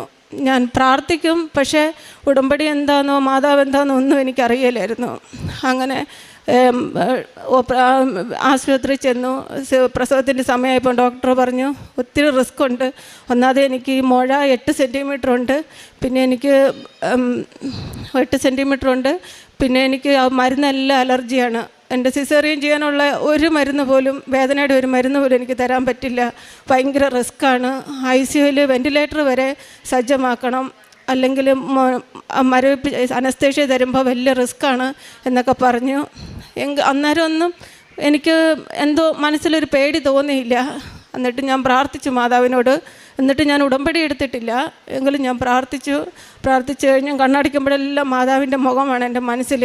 അങ്ങനെ ഡോക്ടർ എന്നോട് പറഞ്ഞു ഇപ്പം മുഴയൊന്നും ചെയ്യണ്ട, മുഴ നമുക്ക് ആദ്യം കുട്ടീനെ എടുക്കാം, എന്നിട്ട് മുഴ പയ്യെ അതിനെപ്പറ്റി നമുക്ക് നോക്കാമെന്ന് പറഞ്ഞു. അങ്ങനെ എൻ്റെ ഓപ്പറേഷൻ്റെ അന്ന് ഡോക്ടറിനോട് പറഞ്ഞ് ഒപ്പിടണം, വെൻറ്റിലേറ്ററും കൂടെ ICUവിൽ സജ്ജീകരിക്കണം. ഞാൻ പറഞ്ഞു ശരി എന്ന് പറഞ്ഞു. അങ്ങനെ എൻ്റെ ഓപ്പറേഷൻ കഴിഞ്ഞു. എനിക്ക് അവരാ പറഞ്ഞ പോലെ ഒരു റിസ്ക്കും ഉണ്ടായില്ല. 3 കുപ്പി ബ്ലഡ് വേണമെന്ന് പറഞ്ഞു, എല്ലാം സജ്ജീകരിച്ചു. പക്ഷേ എനിക്കതൊന്നും വേണ്ടി വന്നില്ല. എൻ്റെ മാതാവ് ആരോഗ്യമുള്ള ഒരു കുഞ്ഞിനെ നൽകി ഞങ്ങളെ അനുഗ്രഹിച്ചു. അത് കഴിഞ്ഞിട്ട് സിസേറിയനെല്ലാം കഴിഞ്ഞിട്ട് വീട്ടിൽ വന്നു 8ാമത്തെ ദിവസം എൻ്റെ കൈ തട്ടി കുഞ്ഞിൻ്റെ പൊക്കിൾക്കൊടി മുറിഞ്ഞു പോയപ്പോൾ പകുതി അതിൻ്റെ ഉള്ളിൽ തന്നെ ഇരിപ്പുണ്ട്.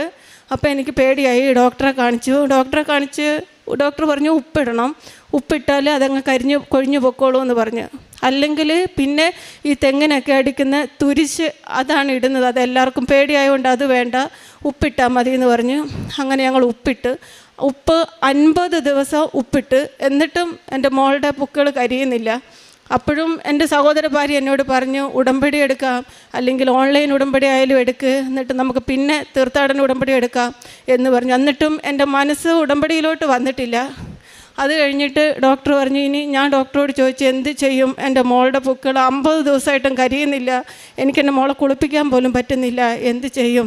അപ്പോൾ ഡോക്ടർ പറഞ്ഞു ഇനി ഒരു വഴിയേ ഉള്ളൂ, ഒരു ഓപ്പറേഷൻ ചെയ്യണം, അല്ലെങ്കിൽ 1.5 ലക്ഷം രൂപയാവും ആ ഓപ്പറേഷൻ ചെയ്യണമെങ്കിൽ, പൊക്കിൾ കരിയാൻ അതേ ഉള്ള മാർഗം. എന്നിട്ട് ശരി, ഞാൻ വീട്ടിൽ വന്ന് ഞാൻ 2-3 ദിവസം ആലോചിച്ചു. എനിക്ക് ഇവരോട് പറയാനൊരു മടി, എനിക്ക് ഉടമ്പടി എടുക്കണം എന്ന് എൻ്റെ മനസ്സിൽ വരുന്നുണ്ട്. പക്ഷേ എനിക്കെന്തോ നാണക്കേട്, ഞാൻ ഇവരോട് പറഞ്ഞിട്ടില്ല, എനിക്ക് ഉടമ്പടി എടുക്കണമെന്ന് ഞാൻ പറഞ്ഞില്ല. 3 ദിവസം ഞാൻ ആലോചിച്ചു എന്താ വേണ്ടേ. എന്നിട്ട് ഞാൻ ഇവരോട് പറഞ്ഞു എനിക്ക് ഉടമ്പടി എടുക്കണം ഓൺലൈനായിട്ട് എന്ന് പറഞ്ഞു. മറ്റേ പ്രെയർ റിക്വസ്റ്റ് ഇട്ട് ഉടമ്പടി എടുത്തു. പ്രെയർ റിക്വസ്റ്റ് ഇട്ടു, ഞാൻ പ്രാർത്ഥിച്ചു. 3ാമത്തെ ദിവസം എൻ്റെ മോളുടെ പൊക്കിൾ കരിഞ്ഞു. ഞാൻ ഡോക്ടറെ കൊണ്ടുപോയി കാണിച്ചു. ഡോക്ടർ പറഞ്ഞു ഒരു കുഴപ്പവുമില്ല, കുഞ്ഞിനെ കുളിപ്പിക്കാം എന്ന് പറഞ്ഞു. അങ്ങനെ അത്രയും ഒത്തിരി അനുഗ്രഹങ്ങൾ മാതാവ് ഞങ്ങൾക്ക് നടത്തി തന്നു. അത് കഴിഞ്ഞിട്ട് പിന്നെ എൻ്റെ മുഴ കാരണം ഈ പ്രസവമെല്ലാം കഴിഞ്ഞിട്ടും എനിക്ക് ബ്ലീഡിങ് ആയിരുന്നു. മാസത്തിൽ 30 ദിവസം എനിക്ക് ബ്ലീഡിങ് ആയിരുന്നു. മുഴ അതേപോലെ തന്നെ നിൽക്കുന്നു, ഒരു മാറ്റവും ഇല്ല. അതും ഞാൻ നിയോഗത്തിൽ വെച്ച് പ്രാർത്ഥിച്ചായിരുന്നു. പിന്നെ ഞാനിവിടെ വന്ന് ഉടമ്പടി എടുത്ത്, തീർത്ഥാടന ഉടമ്പടി എൻ്റെ മോളെയും കൊണ്ട് വന്ന് ഞാൻ 2023 നവംബർ 17-ാം തീയതി ഞാനിവിടെ വന്ന് തീർത്ഥാടന ഉടമ്പടി എടുത്തു. തീർത്ഥാടന ഉടമ്പടി എടുത്തതിന് ശേഷം ഞാൻ ഉപവാസം എടുത്ത് 9 ശനിയാഴ്ച ഉപവാസം എടുത്ത് ഞാൻ പ്രാർത്ഥിച്ചു. പ്രാർത്ഥിച്ചതിൻ്റെ ഫലമായിട്ട് 5-ാമത്തെ ശനിയാഴ്ച ആയപ്പോഴത്തേനും എൻ്റെ സ്റ്റിച്ചിൻ്റെ അവിടെ പഴുപ്പ് വന്നു, സ്റ്റിച്ച് പഴുക്കുന്നുണ്ട്. അപ്പോൾ ഞാൻ ഡോക്ടറെ കാണിച്ചു.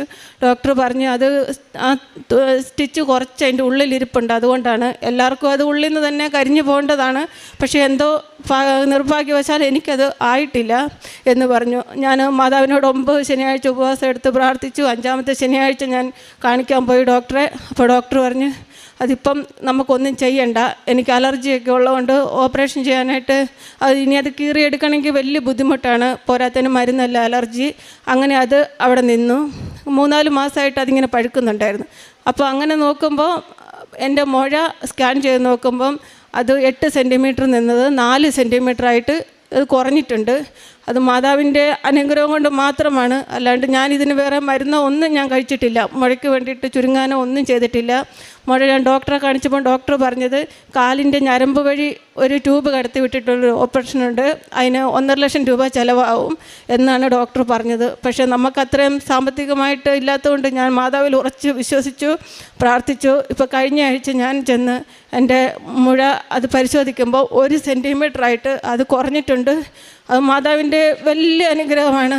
ഞാനത് അങ്ങനെ തന്നെ ഞാൻ വിശ്വസിക്കുന്നത്. എൻ്റെ മാതാവ് അത് കുറച്ച് തന്നു. പിന്നെ എൻ്റെ സ്റ്റിച്ച് പഴുത്തത് ഇവിടെ വന്ന് ഞാൻ ഡോക്ടറെ കാണിച്ചപ്പോഴും ഡോക്ടർ പറഞ്ഞു അത് കീറിയെടുക്കേണ്ടി വരും എന്ന് പറഞ്ഞു. ഞാൻ മാതാവിൽ വിശ്വസിച്ച് ഉപ്പും തൈലവും എല്ലാം തേച്ച് ഞാൻ എല്ലാ ദിവസവും പ്രാർത്ഥിക്കുമായിരുന്നു. ഞാൻ മരുന്ന് കഴിച്ചിട്ടും അതിൻ്റെ അകത്തുനിന്ന് വരുന്ന പഴുപ്പും വെള്ളവും എല്ലാം വന്നുകൊണ്ടിരിക്കുന്നുണ്ടായിരുന്നു.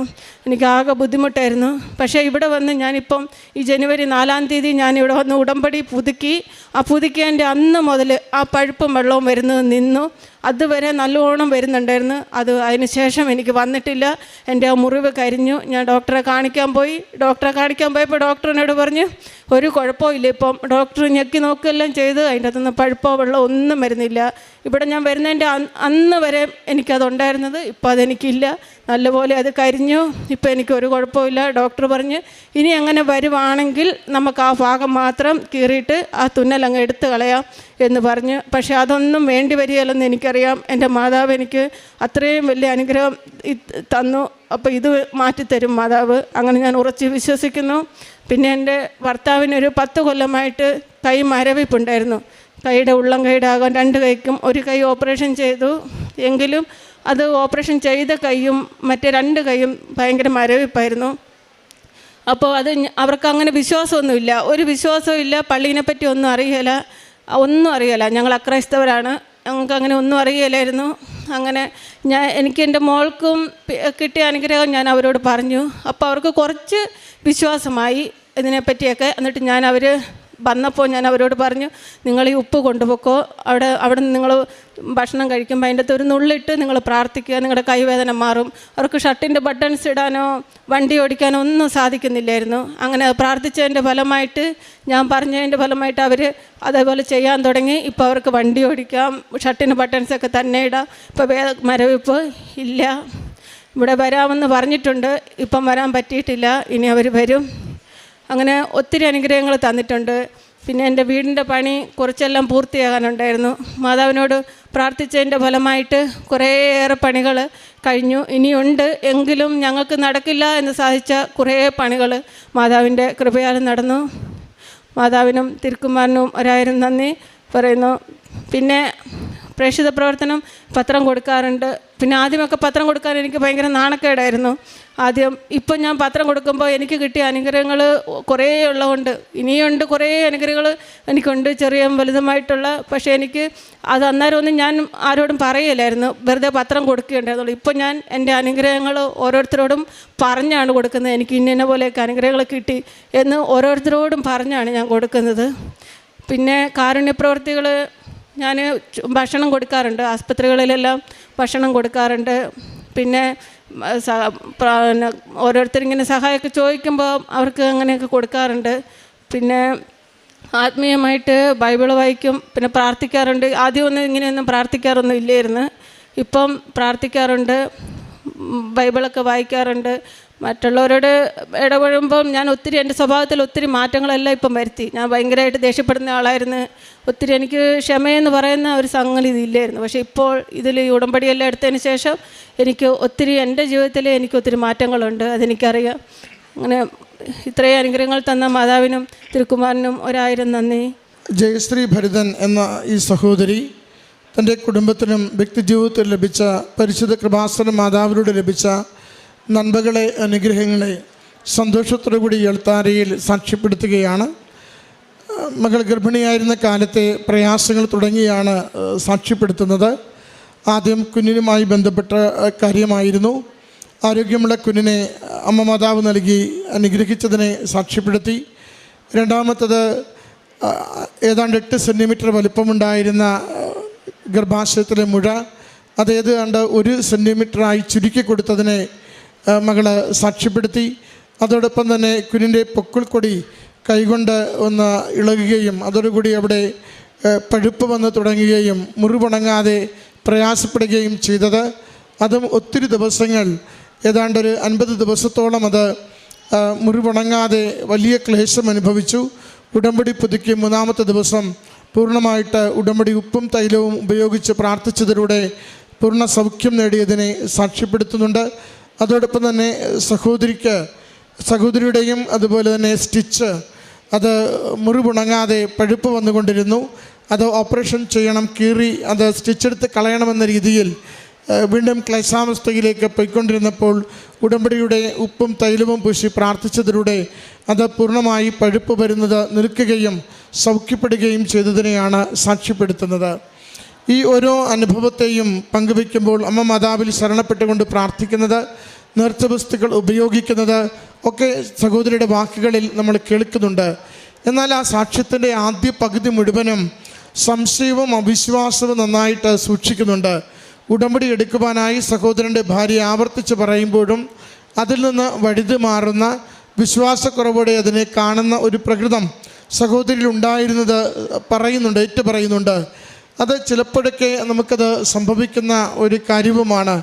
ഉടമ്പടിയിൽ വിശ്വാസമില്ലാതിരിക്കുക, നേർച്ച വസ്തുക്കളിൽ വിശ്വാസമില്ലാതിരിക്കുക, അതിങ്ങനെ ആർക്കെങ്കിലും എന്തെങ്കിലും കിട്ടുന്നെങ്കിലും ആയിക്കോട്ടെ, നമ്മുടെ ജീവിതത്തിലേക്ക് എന്തായാലും ഉടമ്പടി എടുത്ത് അതൊരു ഭാരമായിട്ടോ ചെയ്തു തീർക്കുവാൻ പറ്റാത്തൊരു കാര്യമായിട്ടോ കൊണ്ടു നടക്കുവാൻ ആഗ്രഹിക്കുന്നില്ല. അതുകൊണ്ട് ഒന്ന് വഴുതു മാറി നിൽക്കാമെന്ന് കുറേയധികം പേരെങ്കിലും ചിന്തിക്കുന്നത് സ്വാഭാവികമാണ്. എന്നാൽ ജീവിത അനുഭവങ്ങളിലാണ് അമ്മ മാതാവിൻ്റെ ഇടപെടൽ എത്രത്തോളം ശക്തമെന്നും അമ്മയിലേക്കുള്ള ആശ്രയത്വം നമ്മൾ കൂട്ടുമ്പോൾ, അമ്മയിൽ ശരണപ്പെട്ട് പ്രാർത്ഥിക്കുമ്പോൾ അതെത്ര കണ്ട് ജീവിതത്തെ ഈസിയാക്കുന്നു, ലളിതമാക്കുന്നു, ഭാരം കുറച്ചു തരുന്നു, വേദനകൾ ലഘൂകരിച്ചു തരുന്നു, ജീവിതത്തിൻ്റെ പ്രതിസന്ധികളെ വേഗത്തിൽ തരണം ചെയ്യുവാൻ പറ്റുന്ന വിധത്തിൽ നമ്മളെ തന്നെ മാറ്റിത്തരുന്നുവെന്ന് നമുക്ക് അനുഭവത്തിലൂടെ വെളിപ്പെട്ട് തരിക. സഹോദരി പറയുന്നുണ്ട്, 3 ഗൗരവമുള്ള വിഷയങ്ങൾ ഉടമ്പടി എടുത്തതിന് ശേഷമാണ് സൗഖ്യത്തിലേക്ക് വരുന്നത്. ആ ഉദരത്തിൽ കുഞ്ഞുണ്ടായിരുന്ന നാളുകളിൽ സഹോദര ഭാര്യ നൽകിയ ഉടമ്പടി തൈലം പൂശി പ്രാർത്ഥിക്കുകയും അമ്മ മാതാവിനെ വിളിച്ച് പ്രാർത്ഥിക്കുകയും ഒക്കെ ചെയ്തിരുന്നു. എന്നാൽ കുഞ്ഞ് ജനിച്ചിട്ട് പോലും ഉടമ്പടിയിലേക്ക് വരുവാൻ ആവർത്തിച്ച് സഹോദര ഭാര്യയെ പറഞ്ഞിട്ടും അതിനോട് മറുതലിച്ച് നിൽക്കുകയോ വേണ്ടെന്ന് കരുതി മാറി നിൽക്കുകയോ ചെയ്യുന്നതാണ് ചേച്ചിയുടെ സ്വഭാവത്തിൻ്റെ പ്രകൃതത്തിൽ നിന്നും വന്നത്. അതുകൊണ്ട് ഉടമ്പടിയിലേക്ക് അമ്മ മാതാവ് കൊണ്ടുവന്നത് ശരിക്കും അത്ഭുതകരമായിട്ടാണ്. അത് 3 വേദനിപ്പിക്കുന്ന കാര്യങ്ങളായിരുന്നു. ആ 3ഇടത്തും സൗഖ്യം കൊടുത്തുകൊണ്ടും സംരക്ഷണം കൊടുത്തുകൊണ്ടും ഞാൻ കൂടെയുണ്ട്, സൗഖ്യപ്പെടുത്തുന്ന കർത്താവായിട്ട്, കൈപിടിച്ച് നടത്തുന്ന ദൈവമായിട്ട്, ജീവിതത്തിൻ്റെ ഏതൊരു സങ്കടത്തിൽ നിന്നും കരകയറ്റി ആശ്വസിപ്പിക്കുന്ന, ജീവിതത്തെ ബലപ്പെടുത്തുന്നവനായിട്ട് കൂടെയുണ്ടെന്ന് അമ്മയിലൂടെ അനുഭവം കൊടുത്തുകൊണ്ട് സഹോദരിയുടെ ഉടമ്പടി ജീവിതത്തെ കൂടുതൽ അഭിഷേകമുള്ളതാക്കി, സൗഖ്യാനുഭവമുള്ളതാക്കി, പ്രത്യാശയുടെ പ്രതിസന്ധികളെ തരണം ചെയ്യുവാൻ ആത്മശക്തി പകർന്നതാക്കി. അതിൻ്റെ സാക്ഷ്യമാണ് ഓരോ അനുഭവത്തിലൂടെയും സഹോദരി പങ്കുവയ്ക്കുന്നത്. നമ്മുടെ ഉടമ്പടി ജീവിതത്തെ ഒന്ന് പരിശോധിക്കാം. എത്ര കണ്ട് അമ്മ മാതാവിൽ ആശ്രയിച്ച് സന്തോഷത്തോടെ സ്നേഹത്തോടു കൂടി വിശ്വസ്തതയിൽ ഉടമ്പടി ജീവിക്കുവാൻ നമുക്ക് സാധിക്കുന്നുണ്ട്. അതിൻ്റെ കുറവുകളുണ്ടെങ്കിൽ തിരുത്തി തരുവാനായിട്ട് കൂടുതൽ നന്നായി ഉടമ്പടിയിൽ ജീവിക്കുവാൻ നമ്മളെ സഹായിക്കണമേ എന്ന് പ്രാർത്ഥിച്ചുകൊണ്ട് ഈ കുടുംബത്തിൻ്റെ സാക്ഷ്യം അമ്മ മാതാവിനും തിരുക്കുമാരനും സമർപ്പിക്കാം. കരങ്ങളടിച്ച് ഈ സാക്ഷ്യം നമുക്ക് ദൈവസന്നിധിയിൽ സമർപ്പിക്കാം. ദൈവനാമത്തിന് മഹത്വം ഉണ്ടായിരിക്കട്ടെ. ആദ്യമായി അമ്മ മാതാവിനും തിരുക്കുമാരനും നന്ദി. എൻ്റെ പേര് വിൻസി, ഞാൻ തൃശ്ശൂരിൽ നിന്നാണ് വരുന്നത്. ഞാനൊരു നേഴ്സാണ്. ആദ്യമായി പരിശുദ്ധ അമ്മ ജീവനോടെ പ്രത്യക്ഷപ്പെട്ട ഈ ആൾത്താരയിൽ വന്ന് സാക്ഷ്യം പറയാൻ ലഭിച്ച ഈ വലിയ അനുഗ്രഹത്തെ ഓർത്ത് നന്ദി പറയുന്നു. ഞാൻ 2023 OET എഴുതി 2024 ന്യൂസിലൻഡ് എന്ന എൻ്റെ വലിയൊരു സ്വപ്നമായിരുന്നു. ഞാൻ അവിടെ പോയി. അങ്ങനെ എനിക്ക് അവിടെ ചെന്നപ്പോൾ തൊട്ട് എൻ്റെ മാതാവ് എന്നെ ഒത്തിരി എല്ലാ കാര്യങ്ങളും എന്നെ സംരക്ഷിച്ചുകൊണ്ടിരിക്കുകയായിരുന്നു. എനിക്കവിടെ ആദ്യം ഞാൻ ഒത്തിരി റെൻറ്റ് കൊടുത്തൊരു വീട്ടിലാണ് നിന്നുകൊണ്ടിരുന്നത്. പക്ഷേ അതിന് ശേഷം എനിക്ക് അവിടെ ചെന്ന് ഞാൻ പരിചയപ്പെട്ടൊരു മലയാളി ഫാമിലി വഴി എനിക്ക് റെൻറ്റ് കുറച്ച്, അത് ഒത്തിരി ദൈവഭക്തിയുള്ളൊരു കുടുംബമായിരുന്നു അവർ അവിടെ. പക്ഷേ ഞാൻ അവിടെ പോകുന്ന സമയത്തൊന്നും എനിക്ക് കൃപാസന മാതാവിനെ കുറിച്ചൊന്നും എനിക്ക് അറിയില്ലായിരുന്നു. ഞാൻ പക്ഷേ നൊവേന ചൊല്ലും, കൊന്ത ചൊല്ലും, പ്രാർത്ഥിക്കും, ബൈബിളൊക്കെ വായിക്കുന്ന ഒരു വ്യക്തിയാണ്. വിശുദ്ധ കുർബാനയിലൊക്കെ ഞാൻ പങ്കെടുക്കുമായിരുന്നു. അങ്ങനെ അവിടെ ചെന്ന് എനിക്ക് എൻ്റെ ക്ലാസ്സൊക്കെ കഴിഞ്ഞ് എനിക്ക് രജിസ്ട്രേഷൻ കിട്ടി. അപ്പോൾ എനിക്ക് ജോലി പെട്ടെന്ന് തന്നെ റെഡി ആവുമെന്നാണ് ഞാൻ വിചാരിച്ചത്. പക്ഷേ 2 മാസം എൻ്റെ ക്ലാസ് എല്ലാം കഴിഞ്ഞിട്ടും ഞാൻ കുറേയൊക്കെ അപ്ലൈ ചെയ്തു. പക്ഷേ എവിടെ എനിക്ക് ജോലിക്ക് അവർ വിളിക്കുന്നില്ല, ഇൻ്റർവ്യൂവിനൊന്നും വിളിക്കുന്നില്ല. അപ്പോൾ ഞാനവിടെ അന്വേഷിച്ചപ്പോഴാണ് അറിഞ്ഞത് 10 മാസത്തോളം അവിടെ നിന്നിട്ട് കുറേ പേര് തിരിച്ചു പോകുന്നു. അതുപോലെ 6 മാസം നിന്നിട്ട് റെൻറ്റ് പോലും കൊടുക്കാൻ പൈസ ഇല്ലാത്ത അവസ്ഥയിൽ തിരിച്ചു പോകുന്നു എന്നൊക്കെ ഞാൻ അറിഞ്ഞു. പക്ഷേ എങ്കിലും ഞാൻ വിശ്വസിച്ചു എനിക്ക് എന്തായാലും ജോലി കിട്ടും. ഞാൻ ചോദിച്ചെല്ലാം എനിക്ക് തന്നിട്ടുണ്ട് എൻ്റെ മാതാവ്. അപ്പോൾ ഞാൻ വിചാരിച്ചു എനിക്കെല്ലാം കിട്ടും. അങ്ങനെ ഞാൻ 4 മാസമായി, എന്നിട്ട് എവിടുന്ന് ഒരു ഇൻ്റർവ്യൂ പോലും വിളിക്കുന്നില്ല.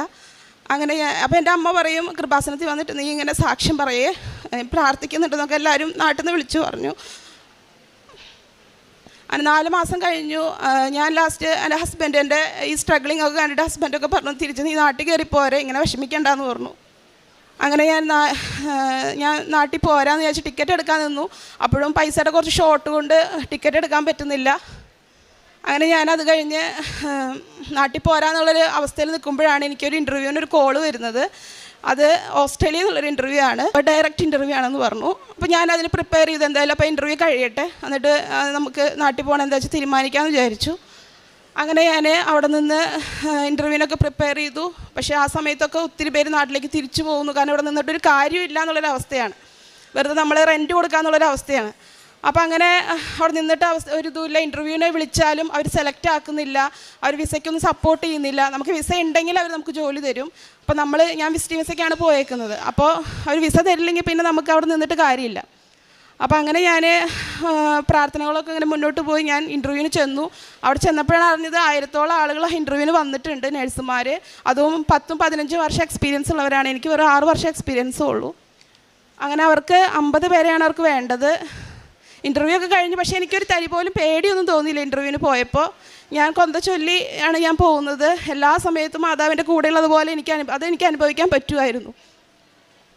അങ്ങനെ ഞാൻ ഇൻ്റർവ്യൂ ഒക്കെ കഴിഞ്ഞു. ഗ്രൂപ്പ് ഇൻ്റർവ്യൂ ആണ്, കാരണം അത്രയും കാൻഡിഡേറ്റ്സ് ഉണ്ട്. അപ്പോൾ ഗ്രൂപ്പായിട്ടാണ് അവർ ഇൻ്റർവ്യൂ നടത്തുന്നത്. ഇൻ്റർവ്യൂ കഴിഞ്ഞു ഞാൻ വീട്ടിൽ വന്നു. എനിക്ക് പ്രത്യേകിച്ച് ഒരു ഫീലിങ്സ് ഒന്നും തോന്നിയില്ല, കിട്ടുമോ എന്നുള്ളൊരു ടെൻഷൻ പോലും ഇല്ല. അങ്ങനെ ഇരുന്ന് ഒരാഴ്ച കഴിഞ്ഞപ്പോൾ എനിക്ക് ഇൻ്റർവ്യൂ അവരുടെ മെയിൽ വന്നു, ഞാൻ ഇൻ്റർവ്യൂ പാസ്സായി എന്ന് പറഞ്ഞിട്ട്.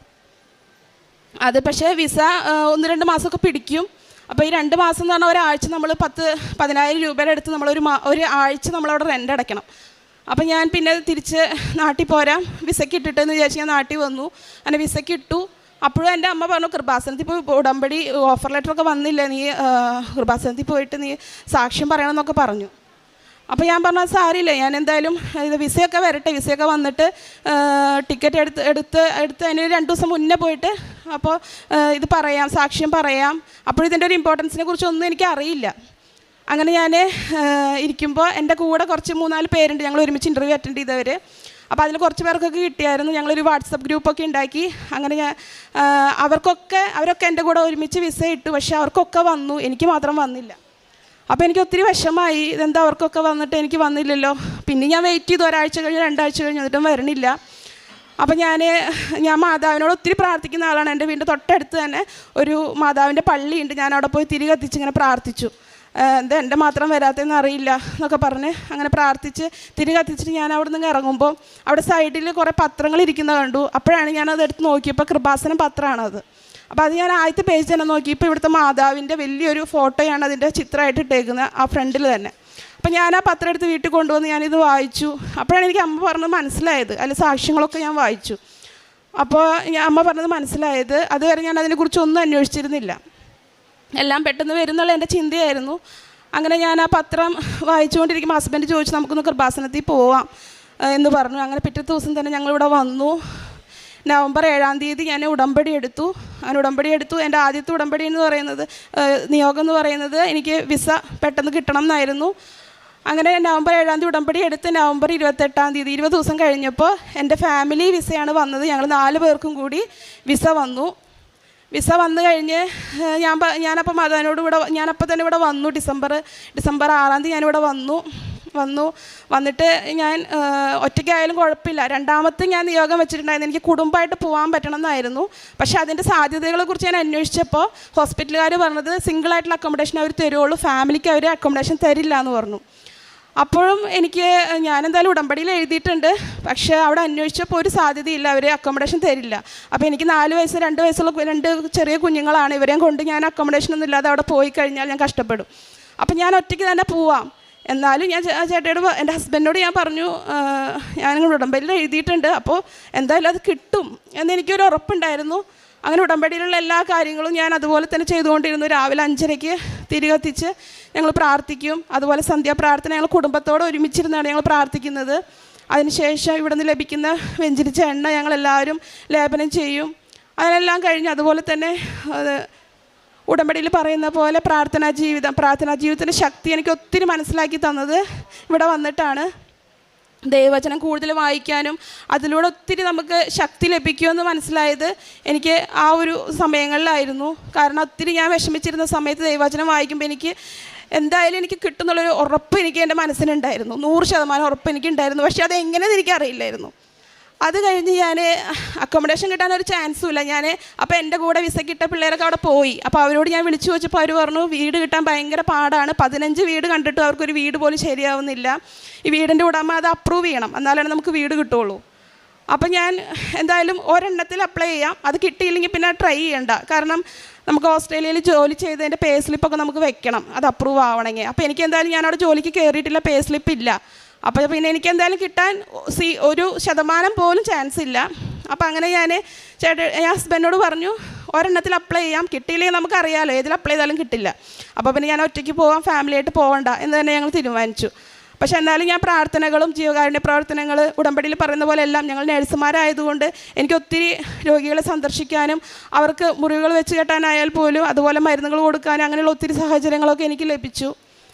അതുപോലെ തന്നെ ആരുമില്ലാത്തവർക്ക് സാമ്പത്തികമായിട്ടുള്ള സഹായം, ഒരു നേരത്തെ ആഹാരമൊക്കെ കൊടുക്കാൻ, അങ്ങനെയുള്ള വലിയ അനുഗ്രഹങ്ങൾ എനിക്ക് ലഭിച്ചു. അങ്ങനെ ഇതെല്ലാം കഴിഞ്ഞ് അക്കോമഡേഷൻ്റെ കാര്യം എന്തായാലും റെഡി ആവില്ല എന്നുള്ളൊരിത് തന്നെയായിരുന്നു. അങ്ങനെ ഒരെണ്ണത്തിൽ ഞാൻ അപ്ലൈ ചെയ്ത് പിറ്റേ ദിവസം തന്നെ ഞാൻ മനസ്സിൽ വിചാരിച്ച മെയിൽ, നിർഭാഗ്യവശാൽ നിങ്ങളുടെ ഇത് അപ്രൂവ് ആയിട്ടില്ല എന്നുള്ളൊരു മെയിലാണ് ഞാൻ ചിന്തിച്ചിട്ടിരിക്കുന്നത്. രാവിലെ എണീറ്റ് ഞാൻ പക്ഷേ മെയിൽ ചെക്ക് ചെയ്തപ്പോൾ എൻ്റെ ഇത് അപ്രൂവ് ആയി എന്ന് പറഞ്ഞിട്ടാണ് എനിക്ക് മെയിൽ വന്നത്. അതും ഞാൻ ജോലി ചെയ്യുന്ന ഹോസ്പിറ്റലിൻ്റെ 2 മിനിറ്റ് നടക്കാനുള്ള ദൂരമുള്ളൂ എനിക്ക്, 200 മീറ്റർ ഡിസ്റ്റൻസിൽ, എനിക്ക് അത്രയും അടുത്ത്. അതും ഞാൻ എൻ്റെ ചെറിയ കുട്ടികളായതുകൊണ്ട് എനിക്ക് ചെറിയ കുഞ്ഞ് ഫ്ലാറ്റ് പോലത്തെ വീടുകളൊന്നും, കാരണം അവർ ഓടി നടക്കുന്ന പിള്ളേരാണ്. അപ്പോൾ അവർക്ക് നല്ലൊരു മിറ്റവും അങ്ങനെയൊക്കെയുള്ള സ്പേഷ്യസ് ആയിട്ടുള്ള ഒരു സ്ഥലം തന്നെ വേണം, ഒരു വീട് തന്നെ വേണമെന്ന് എനിക്ക് ആഗ്രഹം ഉണ്ടായിരുന്നു. മാതാവ് നടത്താണെങ്കിൽ നടത്തിട്ടില്ലെങ്കിൽ എങ്ങനെയാണോ മാതാവിൻ്റെ ഹിതം അതുപോലെ നടക്കട്ടെ എന്നാണ് ഞാൻ പ്രാർത്ഥിച്ചുകൊണ്ടിരുന്നത്. അങ്ങനെ എനിക്ക് വീട് റെഡിയായി. വീട് ഞാൻ അഡ്വാൻസ് കൊടുത്തു, ബോണ്ട് ഒക്കെ അടച്ചു. അങ്ങനെ ഞാൻ ഹോസ്പിറ്റലിൽ അവരോട് വിളിച്ചു, അവർക്ക് ഞാൻ മെയിൽ അയച്ചു, എനിക്കിങ്ങനെ വീട് അക്കോമഡേഷൻ റെഡിയായി. അപ്പോൾ അവിടെയുള്ള കുട്ടികൾക്ക് പോലും അക്കോമഡേഷൻ റെഡിയാവാതെ അവർ നിൽക്കുകയാണ്. ആ സമയത്ത് ഞാൻ ഇവിടെ നിന്നുകൊണ്ട് അപ്ലൈ ചെയ്തിട്ട് എൻ്റെ ഒരു സപ്പോർട്ടിങ് ഫയൽ പോലും വെക്കാതെ എൻ്റെ മാതാവിൻ്റെ ഒറ്റ ശക്തി കൊണ്ട് എനിക്ക് അവിടെ വീട് കിട്ടി. അതുപോലെ തന്നെ ഞാൻ ഹോസ്പിറ്റലിലേക്ക് മെയിൽ അയച്ചപ്പോൾ അവർ പറഞ്ഞു അക്കോമഡേഷൻ റെഡി ആയെങ്കിൽ, ഫാമിലിക്ക് റെഡി ആയെങ്കിൽ നീ ടിക്കറ്റ് എടുത്തിട്ട് പോരാ, നമുക്ക് കുഴപ്പമില്ല, ഇനി ഡിലേ ആക്കണ്ടെന്ന് പറഞ്ഞു അവർ. അങ്ങനെ ഇപ്പം ഞാൻ ഈ ഞായറാഴ്ച വൈകുന്നേരം 7 മണിക്ക് ഞങ്ങൾ പോവുകയാണ് ഓസ്ട്രേലിയയിലേക്ക്. കുടുംബമായിട്ടാണ് പോകുന്നത്. അങ്ങനെ കൃപാസനം പ്രസാദപര മാതാവിൻ്റെ ശക്തമായ ഇടപെടൽ വഴി ഉണ്ടായിരുന്ന എല്ലാ തടസ്സങ്ങളും മാറി ഞങ്ങൾക്ക് ലഭിച്ച ഈ വലിയ അനുഗ്രഹത്തെ ഓർത്ത് നന്ദി പറയുന്നു. മൂന്നാമതായിട്ട് ഞാൻ എഴുതിയിട്ടുണ്ടായിരുന്ന ഒരു നിയോഗം എന്ന് പറയുന്നത് എൻ്റെ ഹസ്ബൻഡിൻ്റെ അമ്മയുടെ കാലുമ്മേ ഒരു മുറിവ് 2 വർഷമായിട്ട് ഉണങ്ങാതിരിക്കുമായിരുന്നു.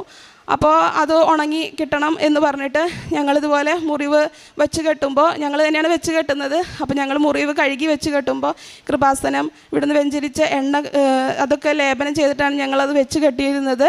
ആ മുറിവും മമ്മീനെ കൊണ്ടുവരാൻ പറ്റിയില്ല. അപ്പോൾ ആ മുറിവ് ഉണങ്ങി, മമ്മിക്ക് ആ മുറിവിൻ്റേതായിട്ടുള്ള ഒരു ബുദ്ധിമുട്ടുകളും ഇപ്പോൾ ഇല്ല. ഒരിക്കൽ കൂടി അമ്മ മാതാവിന് തിരുക്കുമാരനും നന്ദി പറയുന്നു. യോഹന്നാൻ 15:14 ഞാൻ നിങ്ങളോട് കൽപ്പിക്കുന്നത് നിങ്ങൾ ചെയ്യുന്നെങ്കിൽ നിങ്ങൾ എൻ്റെ സ്നേഹിതനാണ്. വിൻസി എന്ന ഈ മകൾ വിദേശത്ത് പോകുവാൻ വേണ്ടിയുള്ള പരിശ്രമങ്ങളിൽ ഏർപ്പെടുന്നതും വിദേശത്ത് ചെന്നതിന് ശേഷം അനുഭവിച്ച വലിയ പ്രതിസന്ധികളും ക്ലേശങ്ങളെയും മകൾ ആദ്യ പകുതിയിൽ വിവരിക്കുന്നുണ്ട്.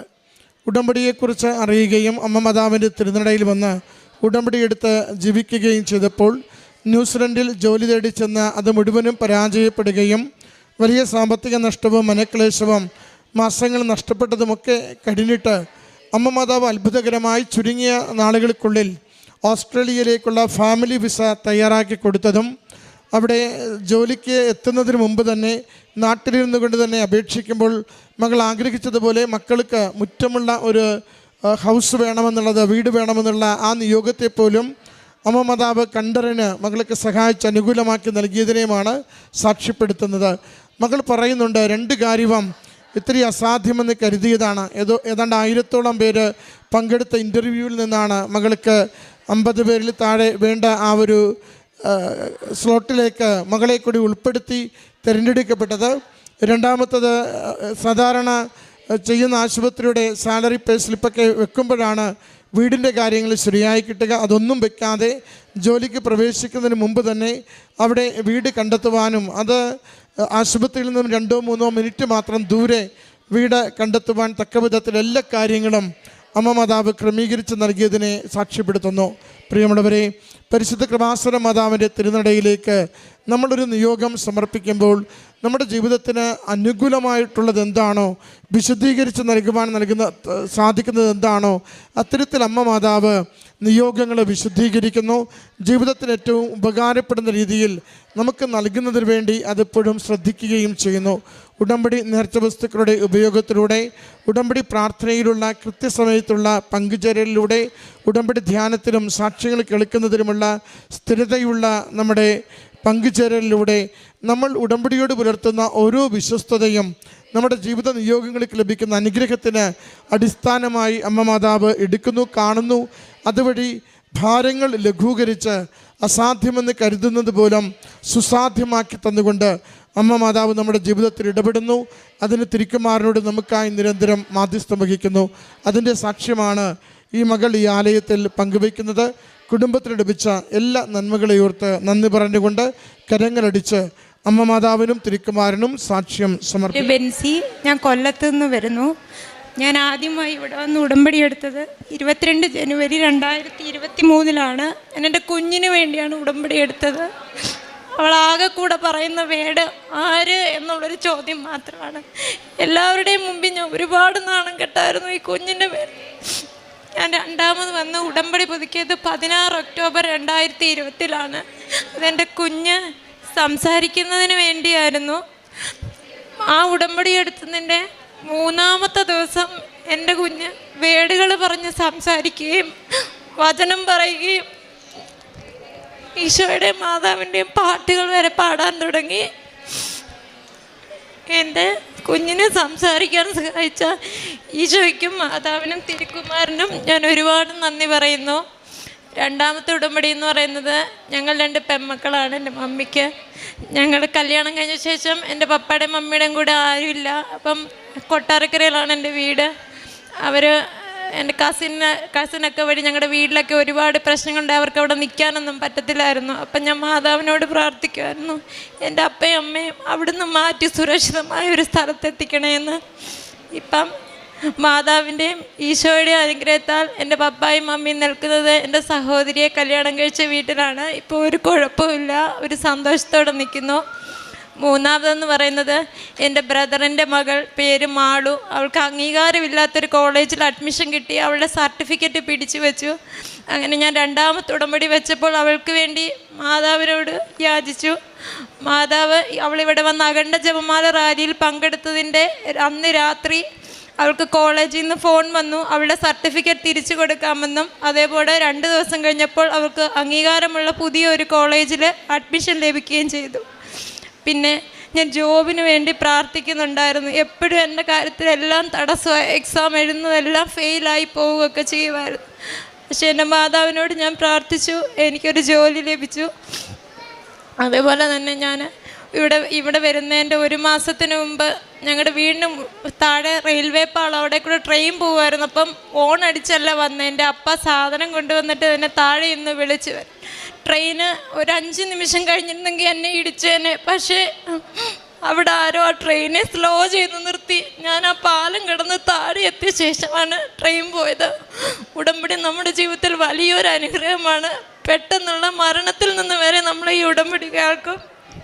അതേപോലെ ഒരു വലിയ ആക്സിഡൻറ്റ് എനിക്ക് സംഭവിച്ചാണ്. എൻ്റെ മാൻഡിബിൾ ബോൺ ഫുള്ള് തകർന്നു പോയതാണ്. ഞാൻ മരിച്ചു പോകണ്ടെന്ന് വരെ ഡോക്ടർമാർ പറഞ്ഞതാണ്. പക്ഷേ എൻ്റെ മാൻഡിബിൾ ബോൺ മാത്രമേ പ്രശ്നം ഉണ്ടാകുകയുള്ളൂ. അങ്ങനെ വലിയൊരു ആപത്തിൽ നിന്നും മാതാവ് ഈശോ എന്നെ രക്ഷിച്ചു. അങ്ങനെ ഞാൻ പ്രേക്ഷിത പ്രവർത്തനങ്ങൾ ചെയ്തതെന്ന് വെച്ചാൽ, ഞാൻ ബസ് സ്റ്റാൻഡിൽ കൊണ്ട് പേപ്പർ കൊടുക്കും.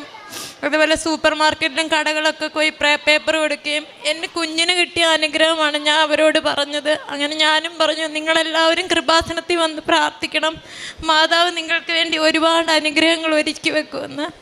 പിന്നെ എന്നോട് പറയുന്ന ക്യാൻസർ രോഗികൾക്കൊക്കെ അവരുടെ ചികിത്സാ സഹായത്തിന് വേണ്ടി പൈസ കൊടുക്കാറുണ്ട്. മെഡിക്കൽ കോളേജിൽ ആഹാരം കൊടുക്കുന്നതിനൊക്കെ പൊതിച്ചോറൊന്നും കൊടുക്കാൻ എനിക്ക് പറ്റില്ലെങ്കിലും എൻ്റെ കയ്യിലുള്ള പൈസ ഞാൻ അവരോട് കൊടുക്കാറുണ്ട്. പിന്നെ എന്നോരാടെങ്കിലും സാമ്പത്തിക സഹായം ചോദിച്ചാൽ എൻ്റെ കയ്യിലുള്ളതൊക്കെ ഞാൻ അവർക്ക് കൊടുക്കും. പിന്നെ പ്രകാശ് താരയിൽ എന്ന് പറയുന്ന പത്തനംതിട്ട ഒരു സ്ഥലത്ത് ഡിസേബിലിറ്റിയായ ഒരുപാട് കുഞ്ഞുങ്ങളുണ്ട്. അവിടെ ഞാനൊരു ദിവസം അവരെ കാണാൻ ചെന്നപ്പം അവിടെ ഒരു കുഞ്ഞിൻ്റെ ബർത്ത്ഡേ ആയിരുന്നു. ആ കുഞ്ഞിനാരും ഒരു കേക്ക് പോലും മേടിച്ചു കൊടുക്കാൻ ഒന്നും പറ്റിയില്ല. അപ്പം ഞാൻ ചിന്തിച്ചു, എൻ്റെ മകൾക്ക് ഞാൻ എന്തെല്ലാം വാങ്ങിച്ചു കൊടുക്കുന്നു. ഞാൻ ആ കുഞ്ഞിനും ഒരു കേക്ക് വാങ്ങിക്കൊടുത്തു. അവിടെയുള്ളവർക്കെല്ലാം വന്ന് ആ കേക്ക് കൊടുത്തു. ആ കുഞ്ഞുങ്ങൾക്ക് ഒത്തിരി സന്തോഷമായി. അവരൊരുപാട് നന്ദി പറഞ്ഞു. ഇതൊന്നും എൻ്റെ കഴിവുകൊണ്ടല്ല, എൻ്റെ ഈശോയുടെയും മാതാവിൻ്റെയും കൃപ കൊണ്ടാണ് ഇന്ന് ഈ തിരുസന്നിധിയിൽ എന്നെ നിർത്താൻ തന്ന യോഗ്യതയ്ക്ക് എൻ്റെ മാതാവിനും ഈശോയ്ക്കും ഞാൻ നന്ദി പറയുന്നു. യേശുവേ നന്ദി, യേശുവേ സ്തോത്രം. മാതാവേ നന്ദി, മാതാവേ സ്തോത്രം. ബെൻസി പറഞ്ഞത്, കുഞ്ഞ് 3 വയസ്സായിട്ടും ആര് എന്ന് മാത്രമേ പറയുകയുള്ളായിരുന്നു എന്ന്. എന്നാൽ ഉടമ്പടി എടുത്തു കഴിഞ്ഞപ്പോൾ ഒരാഴ്ച കൊണ്ട് തന്നെ കൊച്ച് കൂടുതൽ കാര്യങ്ങൾ പറയാനും പാട്ട് പാടുവാനും ഒക്കെ തുടങ്ങി. ഇത് പരിശുദ്ധ അമ്മ വഴി ലഭിച്ച വലിയൊരു അനുഗ്രഹമാണ് എന്നുള്ളത് പ്രകടമായിട്ടുള്ളൊരു സാക്ഷ്യമാണ്. അതുപോലെ തന്നെ ഉടമ്പടി എടുത്ത മക്കൾക്ക് പലർക്കുമുള്ള അനുഭവമാണ് അപകടങ്ങളിൽ നിന്നൊക്കെ സംരക്ഷണം ലഭിക്കുന്നു എന്നുള്ളത്. സങ്കീർത്തനം 50:15 അനർത്ഥകാലത്ത് എന്നെ വിളിച്ചപേക്ഷിക്കുക, ഞാൻ നിന്നെ മോചിപ്പിക്കും, നീ എന്നെ മഹത്വപ്പെടുത്തുകയും ചെയ്യും. പരിശുദ്ധ അമ്മയിലൂടെ ദൈവം ഈ കുടുംബത്തിന് നൽകിയ അനുഗ്രഹങ്ങൾക്ക് കൈയടിച്ച് ദൈവത്തെ മഹത്വപ്പെടുത്താം. യേശുവേ നന്ദി, യേശുവേ സ്തോത്രം, യേശുവേ ആരാധന.